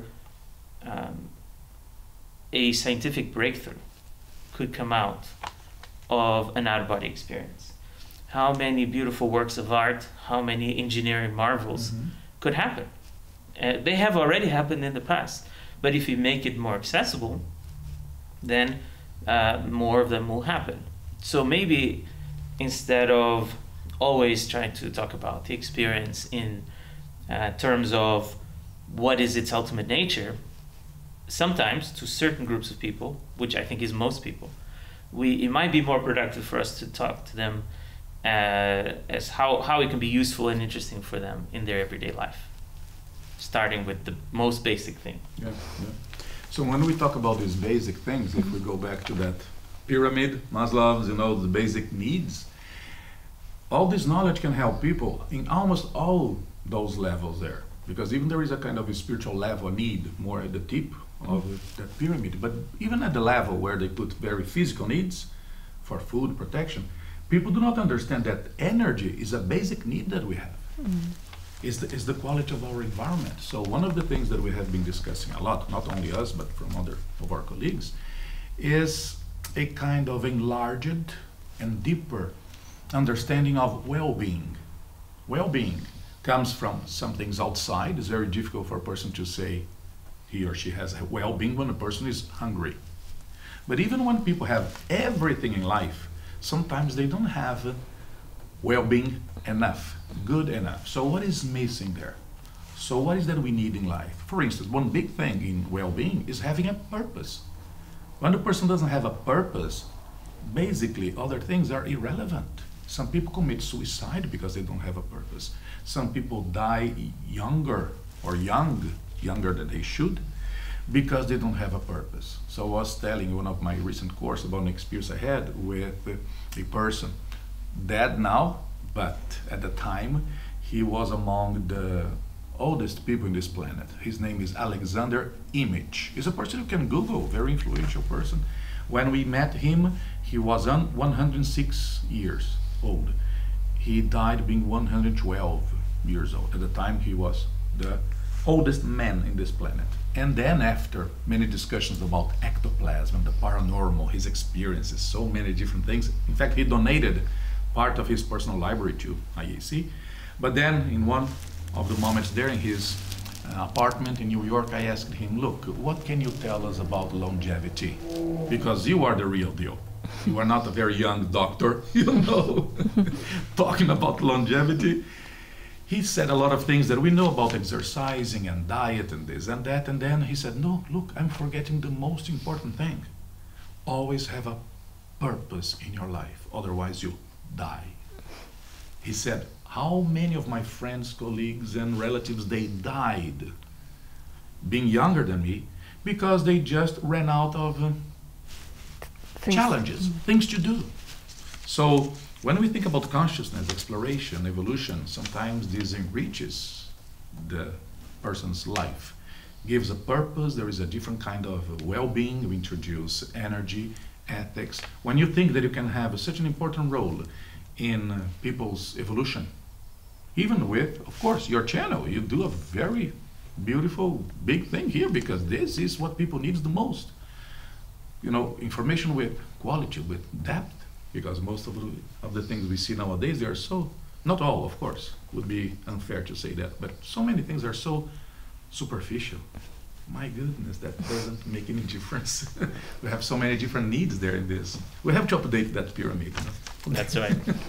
But, you know, continuing on that vein of pragmatic applications. So I never imagined I would sit with managers in companies that I'm not at all interested to hear about, you know, having OBEs in other planets or something.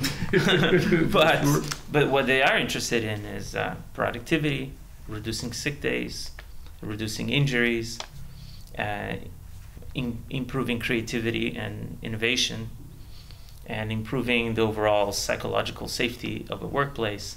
Well, these are all things that can be aided through mindfulness practices, right? Through mindfulness practices that can include energy mindfulness, right? So energy practices. So I actually found myself where they were asking me, well, can you teach us something?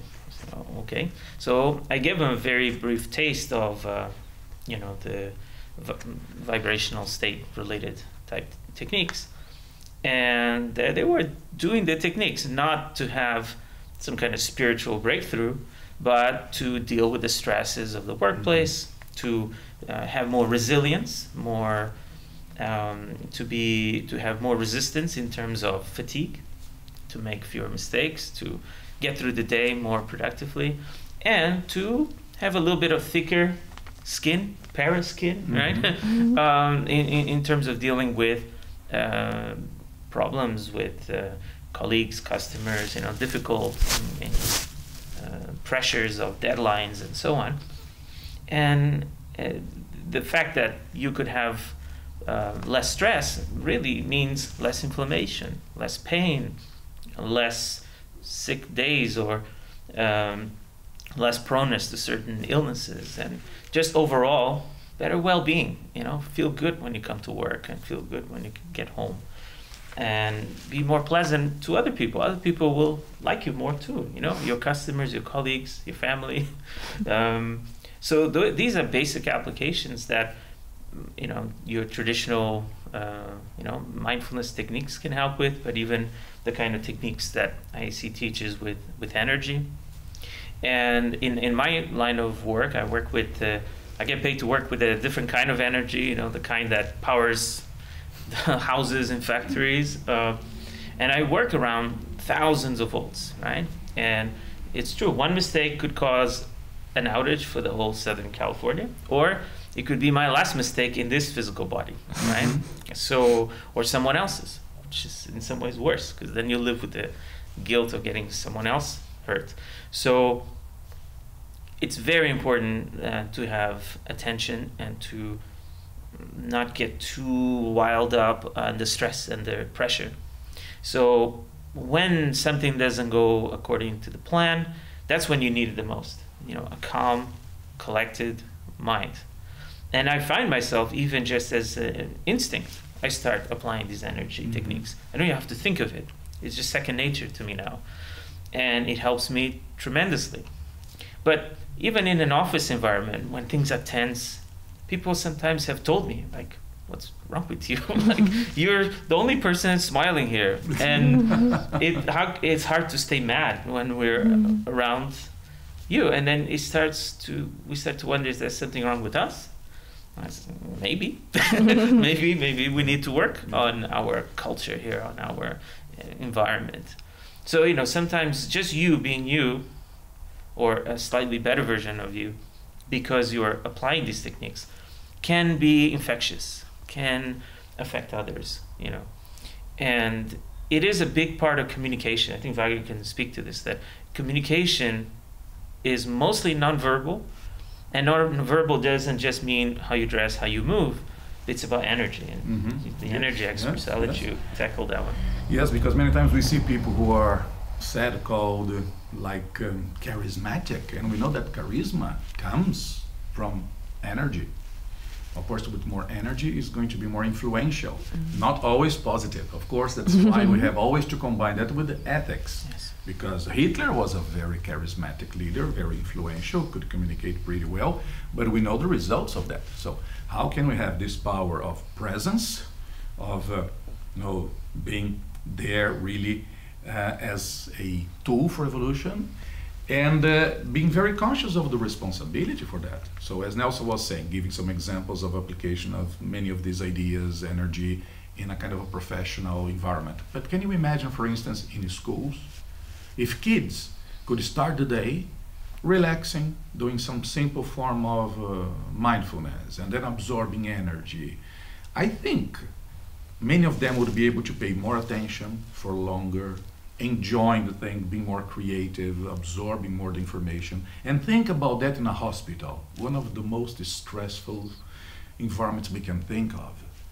Even think, for instance, about energy being applied to increase the sport performance of people. So any aspect of our life can be improved by using energy. I was kind of surprised. The soccer player who scored the winning goal for the Portuguese national team to win the European Championship, it was it was into overtime. The star player was injured early in the game. It was 0-0. And nobody expected this guy who has just been underwhelming because he had such potential, but he had never really quite lived up to it. But they put him because he's very strong, and it was like a burst of energy at the end. And he just did this most magical goal, and people are like, wow, he really, for the first time, shone, as he should be. And when they were interviewing him, how do you feel, son? He said, I want to dedicate this achievement to my mental coach. I said, what? I did a double take. Like, what? So, people are getting into this. The Miami Heat, when they were at their height, they were doing meditation classes, so people are learning this secret. And also, the research into learning is that when you have a better vagus nerve, the vagus nerve, this biggest nerve that we have that runs the length of our body, that has to do with fight or flight and has a lot to do with the level of inflammation in our body. If you have better vagus nerve tone, you are able to learn better. If there's more vagus nerve stimulation at the moment of learning, there's better retention and better neural plasticity, you know, the ability to change our previous ways of thinking and so on. And so what can affect vagus tone? I mean, there are technologies like pulses of light, of electricity, of ultrasound. There's all kinds of stuff. But these practices are doing it without any wires as well. So definitely learning, focus, you know, creativity, it's all there. And these are things that everyone wants. But I suspect, as the really part of what our mission in the next stage of our work is to normalize all these things. Just like yoga. I mean, when you thought about yoga back in the day, what was it? You know, some probably Indian man, right? In a cloth and doing their thing, and no women, right? It was mostly men, and it was definitely not Western men either, right? It's just a very specific culture. Yeah.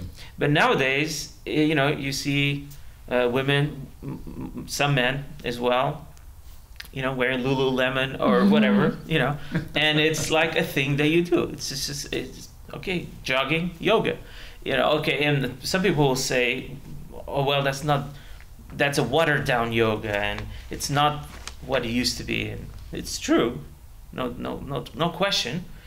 But by normalizing it, at least now more people can learn about the original yoga. And I spoke to Dean Radin some time ago about this, you know, and having this discussion. And what he said was, that's true, you know, yeah, maybe yoga of today is some kind of kinesthetic alternative, right?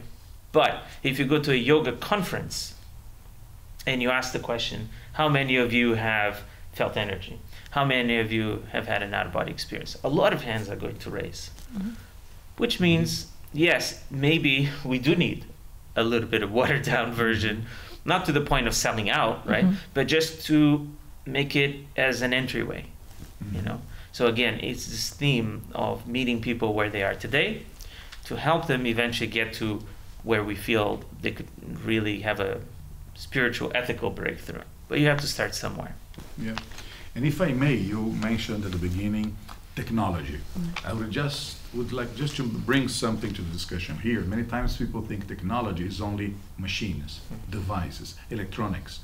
Technology is more than that. A technique, a way of doing something is technology. A material developed is technology. This is technology. A shoe, this is technology. So when we mention technology, people think only of the high-end, top technology, but how many things could we do in a different way? So when we think of applying a particular technique using energy, like velo, moving energy, increasing the speed. By the way, Nancy put in, I think it was in YouTube, if you Google there, you know, velo, Nancy Trevelato, there is in fact a kind of a course, a training for that, just to be, you know, accessible to your audience. But anyway, that is a form of technology. And I went to some of these big companies in Brazil when I was there to give lectures or workshops. And one of the things the leaders there many times brought to me was how some particular conditions or states were in fact contagious, infectious to people. Like laziness is infectious. If you have one or two, the whole thing is going to come down. Depression. Some of them brought this case. Look, a person comes here, you know, on a Monday after some problems on the weekend, depressed, the whole team goes down. Anxiety and so many other things. And then this guy was asking me, is there anything we can do to shield people, to avoid this kind of contamination? What can we do to improve? And what I did many times was trying to teach these people technology, starting the day absorbing energy, doing velo. You know that sometimes some companies, for instance in Japan, they start with a kind of physical exercise in group, everyone in the morning doing some movements, not being in a forced way, but I think a lot of companies could start with what, 10 minutes mindfulness with some energy work, and everything could be better. Perhaps it's not the solution for everything, of course. Nothing is easy, but could be a big tool there.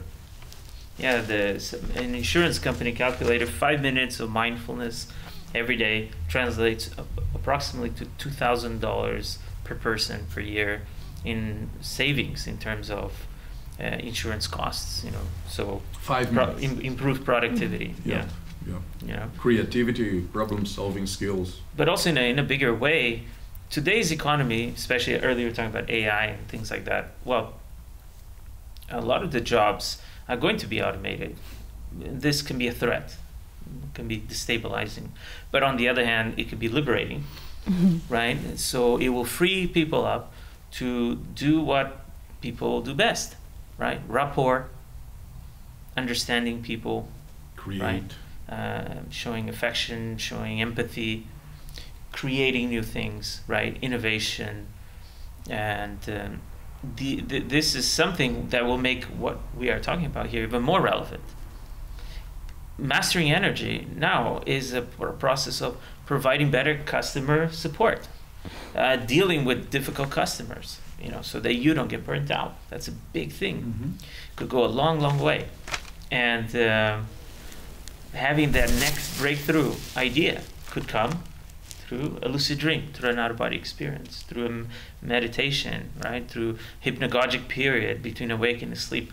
So I think the companies understand this, and that's why they are buying sleep pods, nap pods. Yeah. They have massage therapists on the payroll, because they need these things not to burn out because they work so many hours, but also to be creative. It goes hand in hand. I think we'll see more and more of this. Yeah. And a good example, at least in my case, because I do these one-on-one sessions, like we like to call them mentoring. Think of a kind of a specific coaching, but many people there come, and perhaps would be the largest group is of psychologists, clinical psychologists, who are exhausted, drained. It's not only by the energy per se, but being so much contaminated by so many sessions with so many people, so many problems. They don't know how to cleanse that condition. This has been the most common, if I think, in terms of demographics, profession, condition is this. Wow. Everyone dealing directly with the public, medical doctors, masseurs, as you said, they have a tendency to have this kind of energy assimilation. And many don't know how to get rid of that. After a while, the person is really contaminated, the information is wrong, is in dissonance with health, with the mental condition, with the emotional stability of the person. So some of this energy technique can help the person that way. In a bigger sense also, earlier we were talking about how many crises we're facing, right? And in the world, and that we're not really missing money, technology. It's all there, it's available, right? And if it's not available, humans have enough ingenuity, they can make it happen, right? We can land people on the moon, we can do whatever we need to improve the world. But what Wagner was saying earlier, right, we have an ethical crisis. We have just sometimes lack of will, lack of imagination, right? And there is a phenomenon that's very interesting to me, that is what astronauts who go into outer space experience. They call it the overview effect. So they go into outer space and they're already very smart and educated, right? Planetary scientists, physicists, these are very smart cookies, right? And they're out there, men and women, looking down at the Earth. They already know all the science, that's pertinent, that's available today. But now it's a visceral understanding. It's different. They have a visceral understanding that the Earth is already floating through space. We are already in space. And that this Earth and the 7+ billion people living in it are protected by only a thin layer of the atmosphere and the magnetic field of the Earth, and how fragile life is, how there's no borders, and we're all one big family. Bickering family, but we are one big family. Yeah. And they come back changed forever. now they have a planetary identity. They are man, woman, Indian, American, whatever, but first and foremost a planetary member, right? Now there's a parallel with this. When I had my first out-of-body experiences, I got a similar shift. I thought, okay, I'm part of a cosmic family, first and foremost, before being male or any sort of ethnicity or skin color or whatever. I'm a consciousness first. And you don't go through life the same way. So I don't see any better application than that. Like, what the world needs is people who are more inspired. And just having these experiences undeniably makes people, for the most part, not in all cases, but in most cases, more ecological, more fraternal, more inspired to do something in the world. So to me, that's the ultimate application of what we do. I was going to say that, changing to a different kind of subject, because we were mentioning here in our break that even our relation with pets, animals change when you can feel energy, when you can apply energy. Not all, but many pets are very sensitive. They sense their guardian, so we don't say owner. Yeah. And we can interact with them with energy. I have so many interesting experiences when I was testing, playing a little bit with energy, and the animals could sense. Sometimes a cat is distracted looking, through the window. You send energy and the cat suddenly, what was that? And so many. Imagine how much more we could understand these beings. There at the campus of IAC in Portugal, we have a tree house we call the Phyto Lab, Phyto from plants, Phyto Energy Lab. When the people go there, they stay in this little house, very comfortable, very cozy. They relax and try to commune, to connect with the energies of the plant, the aura field. When they succeed, so then when they are there and they can really make this auric energy couple with the tree, they sense the tree in a completely different way. They end up respecting more the green life, the trees and the plants. Many times people even feel the consciousness of the tree. So because when we see trees, usually we are a little bit blind to them. In fact, there is a kind of expression, it's called green blindness, because people don't see the trees. We think it's just something to make the place more beautiful, for decoration, or it's for wood. But when you can really feel there is a mind, simpler perhaps, but a kind of a mind there. And people say, look, I will never be able to think of trees again the same way.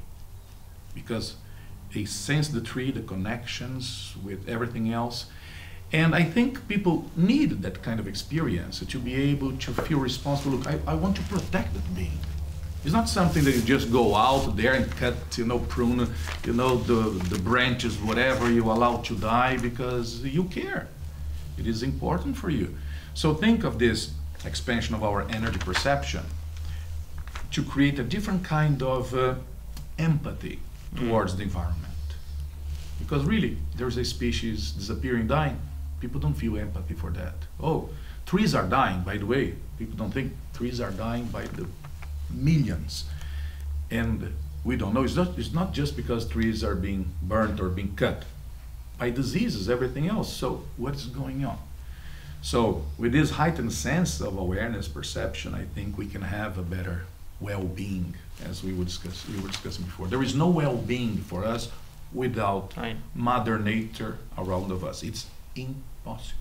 And with that, you have a shift in consciousness from I am alone in a competitive world to I am a interdependent being, part of an ecology, right? And that shifts everything. Like, talk about applications. How does the economic system change when you understand that? Mm-hmm. How does something that is an externality, how does that become now part of that system, right? How do we account for that? There's a Portuguese economist who's developing and promoting a new model that's basically treating the earth as a condominium. I think that's pretty brilliant. Yeah. So you pay a condo fee to take advantage of the common amenities. Yes. it's not for free, right? It has to be maintained. If you go and destroy part of the condominium, you're accountable for it because you're affecting your fellow neighbors. So I think we will see with more imagination, which also stems from consciousness, from being, we'll develop better models to work, to be in a workplace, to collaborate, better models to exist in better harmony with our other beings on Earth as well, and other human beings in general as well. Yeah, and I think this goes so deep, because even some of the ethical principles, perhaps not so ethical, but anyway, it was like mottos for people, like something like this: go forth and multiply. Very important for a lot of people. Look, this was reasonable 5,000 years ago, but nowadays, I don't know if that is still applicable. So how many people would be able to go back to the foundations of their values and beliefs, to redo, rethink, reanalyze some things? I'm not saying that everything has to be thrown through the window, of course not. But some of these things, they have to be tweaked to a new time. Software update. Yeah, exactly. Some little patches here and there. So when people say, oh, let us save the planet, I think that is something wrong, because the planet, as an astronomical, astrophysical thing, doesn't need any saving. Our biosphere, this particular set of conditions, temperature, rain, and everything, this is what has to be saved. Because perhaps out of these conditions, our species is not viable here. That's the thing. Even in some of these events I go dealing with ecology, when they are open to more of this multidimensional point of view, and I was invited for a few of them. So I ask the people, look, even if you are very selfish, but if you believe in reincarnation, what kind of planet you are going to find yourself in next life when you reincarnate? What is the kind of planet you would prefer? Dystopian, like those sci-fi, gray, destroyed environment? Or Eden, paradise, because it's up to us? And I think it's a very good application of karma. If we think of karma as action, reaction, consequences for our actions or inactions. So if people believe in being born again, next life, okay, let us see what kind of earth we are going to inherit next time we come here. I think that's important. Those are some good pointers and applications, everyday applications for transformative experiences. What kind of organization do that come to IAC, and like what are like some of the most like things they ask for at IAC? As Nelson was saying, some of them come with very pragmatic things, like how to be healthier, more productive, how to have less sick days. So sometimes we have business people, in most of the cases we have other institutions similar to ours, look for cooperation. We are good at some things, but not everything, of course, so other institutions, they have other strong traits. But what people want the most, I think nowadays, is, if I can put in simpler words, it's a kind of a richer, deeper life. People know we are living a model, a kind of life that is superficial, that is shallow, that is unsustainable. Even when you think about economy, whatever, it has to come from something deeper. There is no way for us to keep patching an old model. If the car is too old, it doesn't matter how many times you fix that. Sometimes you have to throw the old model away and to start with something new there. That is the difficult point for human beings. Human beings don't like these deep changes. And I think this is even a kind of paradox, and I many times bring this in my courses. I say everyone discusses things about evolution, but people would like to evolve without changing. In practical terms, is how can I be a lot more evolved but continuing to be same kind of guy? I say that's impossible. It doesn't work like that. So how people can be attached even to problems, traumas. Sometimes the identity of someone is based on traumas, negative experiences the person had. It's so difficult for all of us to let those things go. And this thing that we were mentioning here at the beginning, exploration, I think is one of the best things in the human spirit, human nature. Let us explore. Let us see something new. Let us try something different. Not all of the people is neophilic. Not everybody likes the new, but a lot of people. Could be a VR experience, a virtual reality experience. By the way, we are starting to use virtual reality to help people to get out of the body. I forgot to tell you that. We are at the beginning of that. We already have a working system that simulates the person leaving the body, going to the outer space, returning. But anyway, this thing of exploring is something that I think we could explore more, use it more. Right.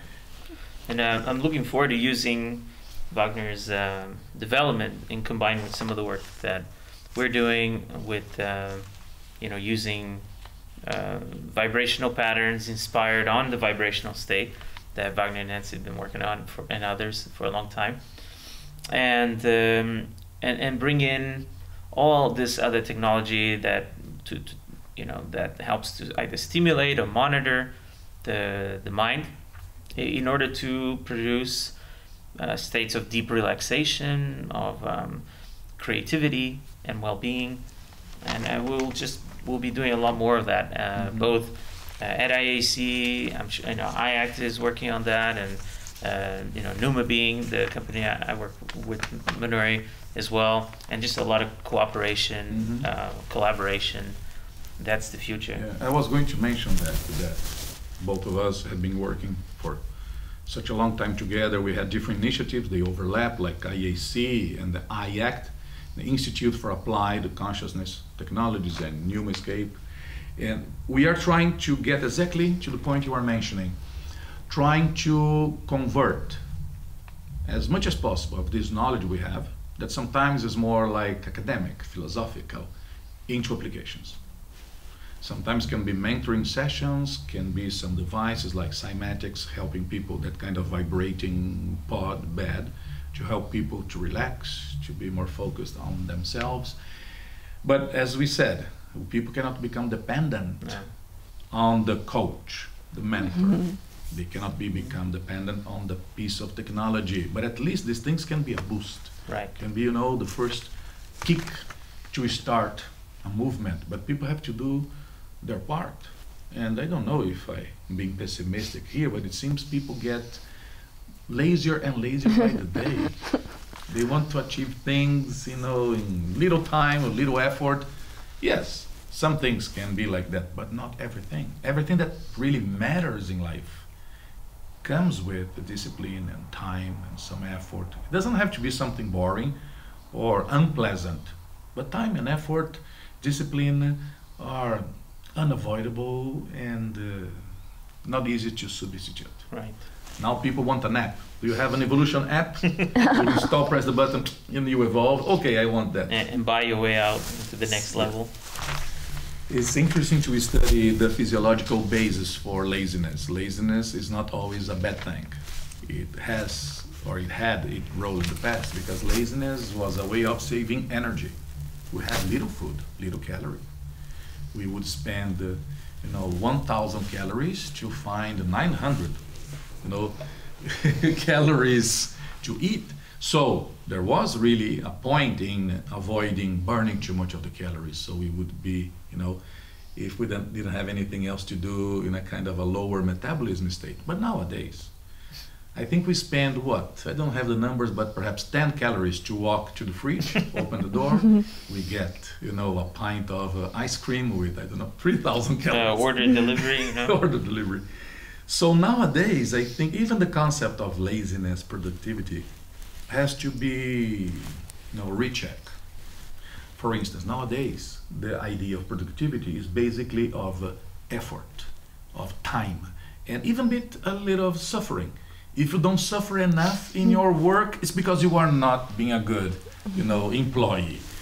And now has to be more about the creativity. How many new ideas, concepts you could, come with this year?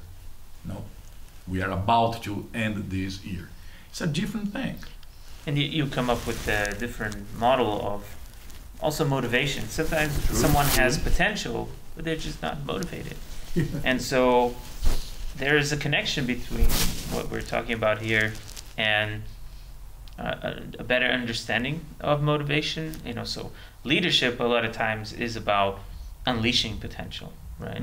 Or it should be. Right, as it should be. And the technologies and techniques we're talking about are also about unleashing potential, because people can have a plan for their life.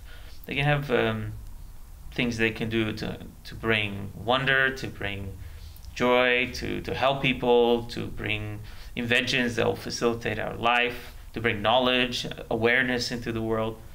But maybe they're just not motivated at this moment. But there could be something that could unleash that motivation for them. You know, could be a new understanding, could be a life experience. There are all kinds of things that can produce a shift. And sometimes it's not a very pleasant experience that brings that shift. Often, probably more often than not, it's an unpleasant experience. However, we don't have to wait for that to happen. I think we can go and seek out inspiration. And as you can find inspiration in nature, in travel, if you can, you know, have that experience within your reach, but also through things like energy work, out-of-body experiences, lucid dreams. Better role models. Better role models than you can really probably find around here. Yeah. It's true. Nelson was mentioning something that is important to us that we bring many times in seminars, in courses, that is this idea of life plan. It's more than just life purpose as a general thing. Okay, we are all here to contribute with the society, because we have to be more specific with that. So we have some specific mentoring sessions and courses. I was giving one course about this in Mexico City 2 weeks ago. 1 week ago, I was here in Los Angeles, exactly bringing this. How can we work with some analytical tools to have a better idea, much closer to reality, of our life mission? What is that we have to do in this life?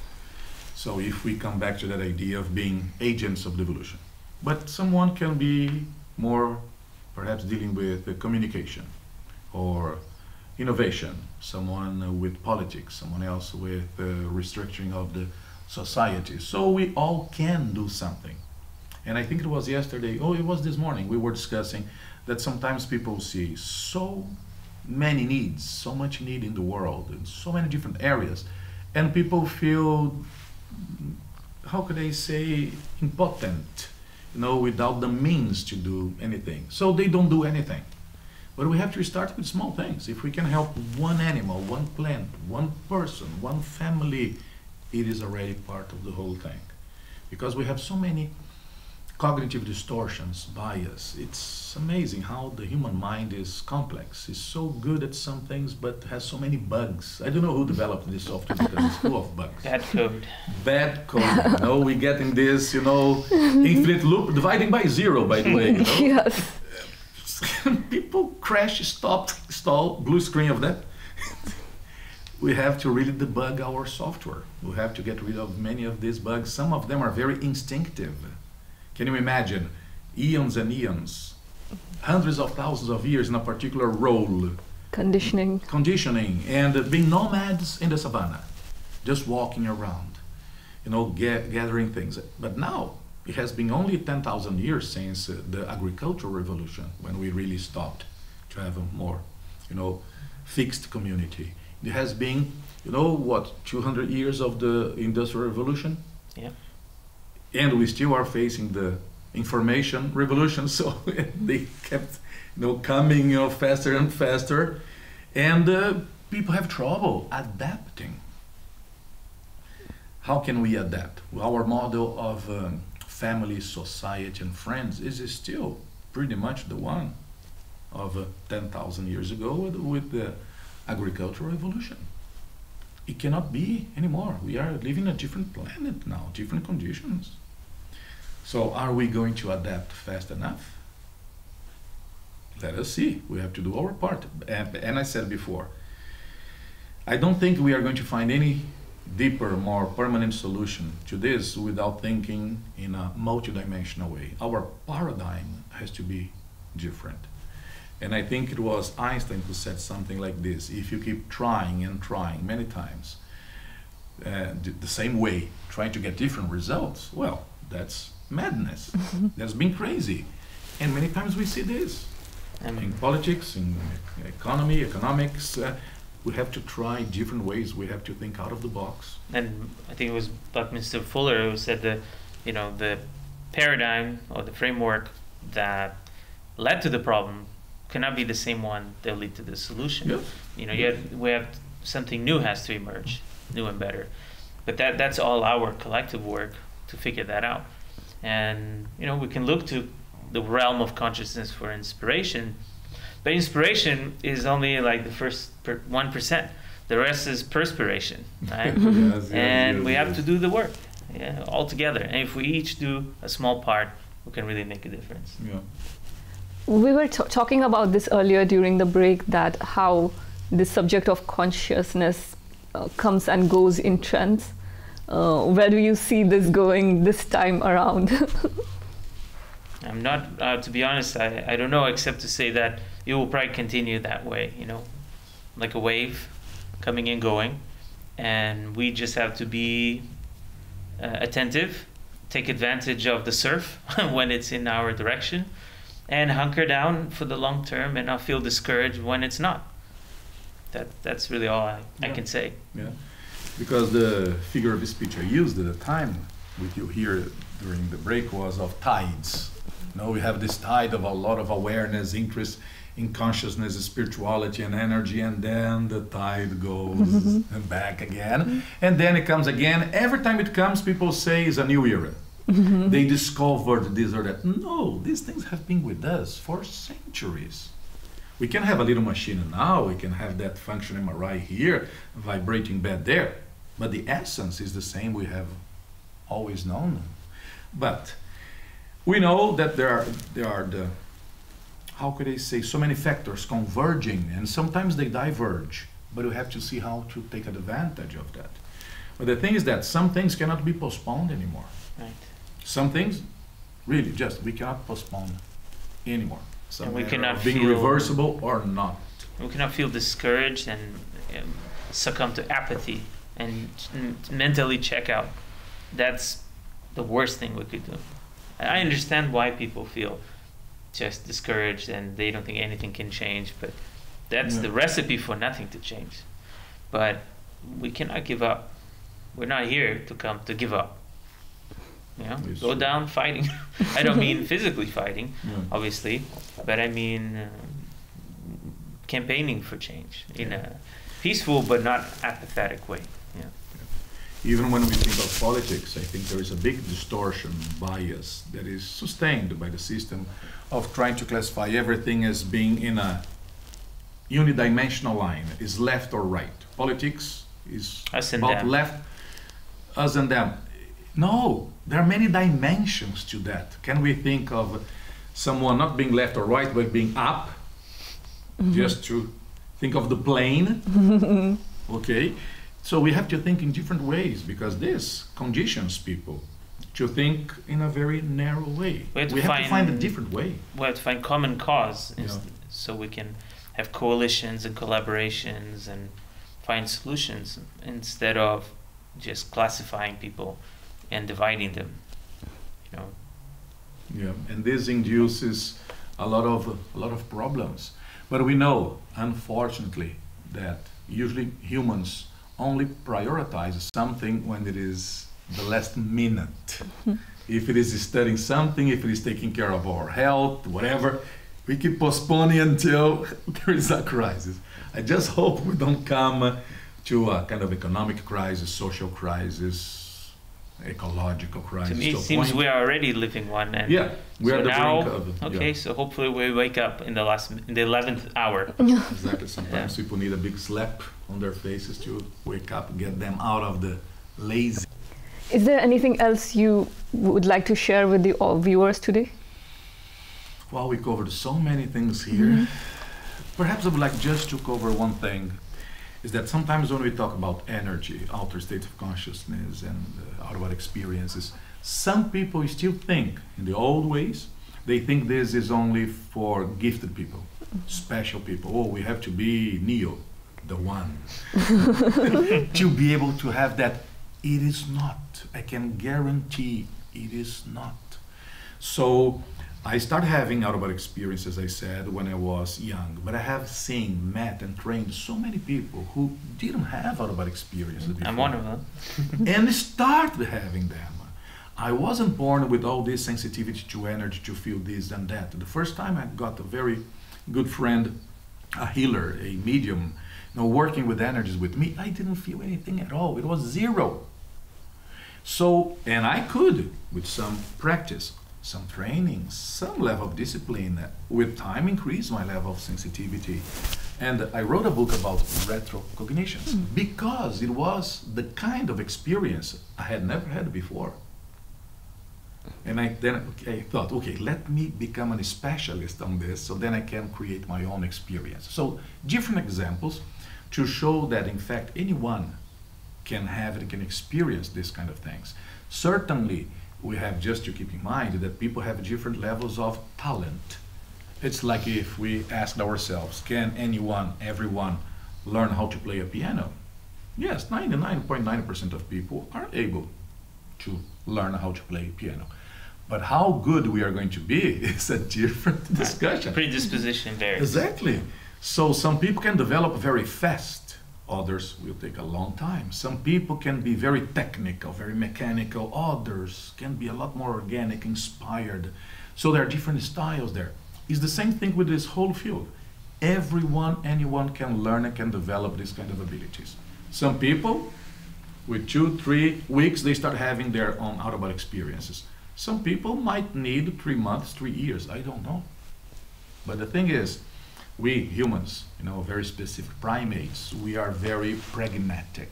We always think, even if we don't see that consciously, in terms of cost and benefit. So cost would be how much time and effort I need to invest on this. If people don't see the benefit, sometimes it's too much cost for little benefit. But when you see, you can really understand that we can make our health better, coexistence with other people, a much richer life in so many different ways. People see the benefit. And then they put themselves on that. And I use as an example, metaphorically, as we ask some people, well, would you like to learn a different language? People say, yes, but look, it's not the time, it's difficult, I have a block against this, and then the boss comes and say, look, I'm going to double your salary if you learn French, German. I can bet the person is going to learn really fast another language. Because now there is incentive. The person can see the benefit for that particular cost. So many times people don't really apply themselves, don't dedicate too much time to this whole field because they really do not understand so much the benefits of that. But it's having a much, much deeper, interesting life. I cannot imagine a reality, my life, if it were just the physical things. It would be so boring. Yeah. So boring. Yeah. Shallow. A little bit more than just what animals do. It just feels closed off. Exactly. It's no perspectives. It's being inside of a room without a window, Yes, you survive, but what kind of life is that one? Nelson, do you want to add to that? I think that was perfect, but I guess along the lines of motivation and how it might be hard for people to try, a lot of what we're doing now is just developing techniques and technologies to get people to get a taste. And like Wagner said before, it's not a lot of what we're doing now is training more people to have these experiences, and those would be the ones that are already motivated. And for the ones that don't quite see it yet, bring the information to where they are in their moment in life and create some experiences where they can get a taste for what's possible. And once they get that taste, then hopefully they'll be motivated to go deeper. And that's really, one of the things that I'm hoping to do in the future.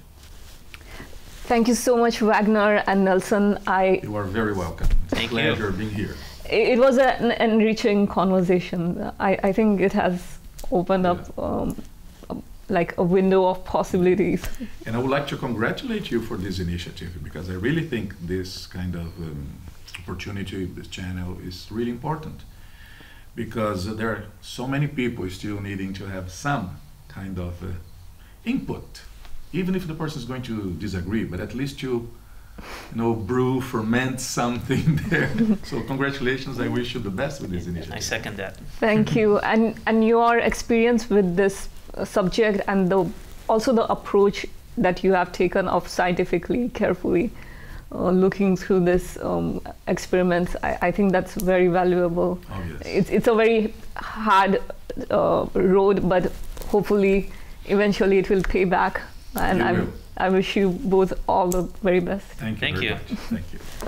And thank you for watching. If you find this video informative, please remember to comment and subscribe.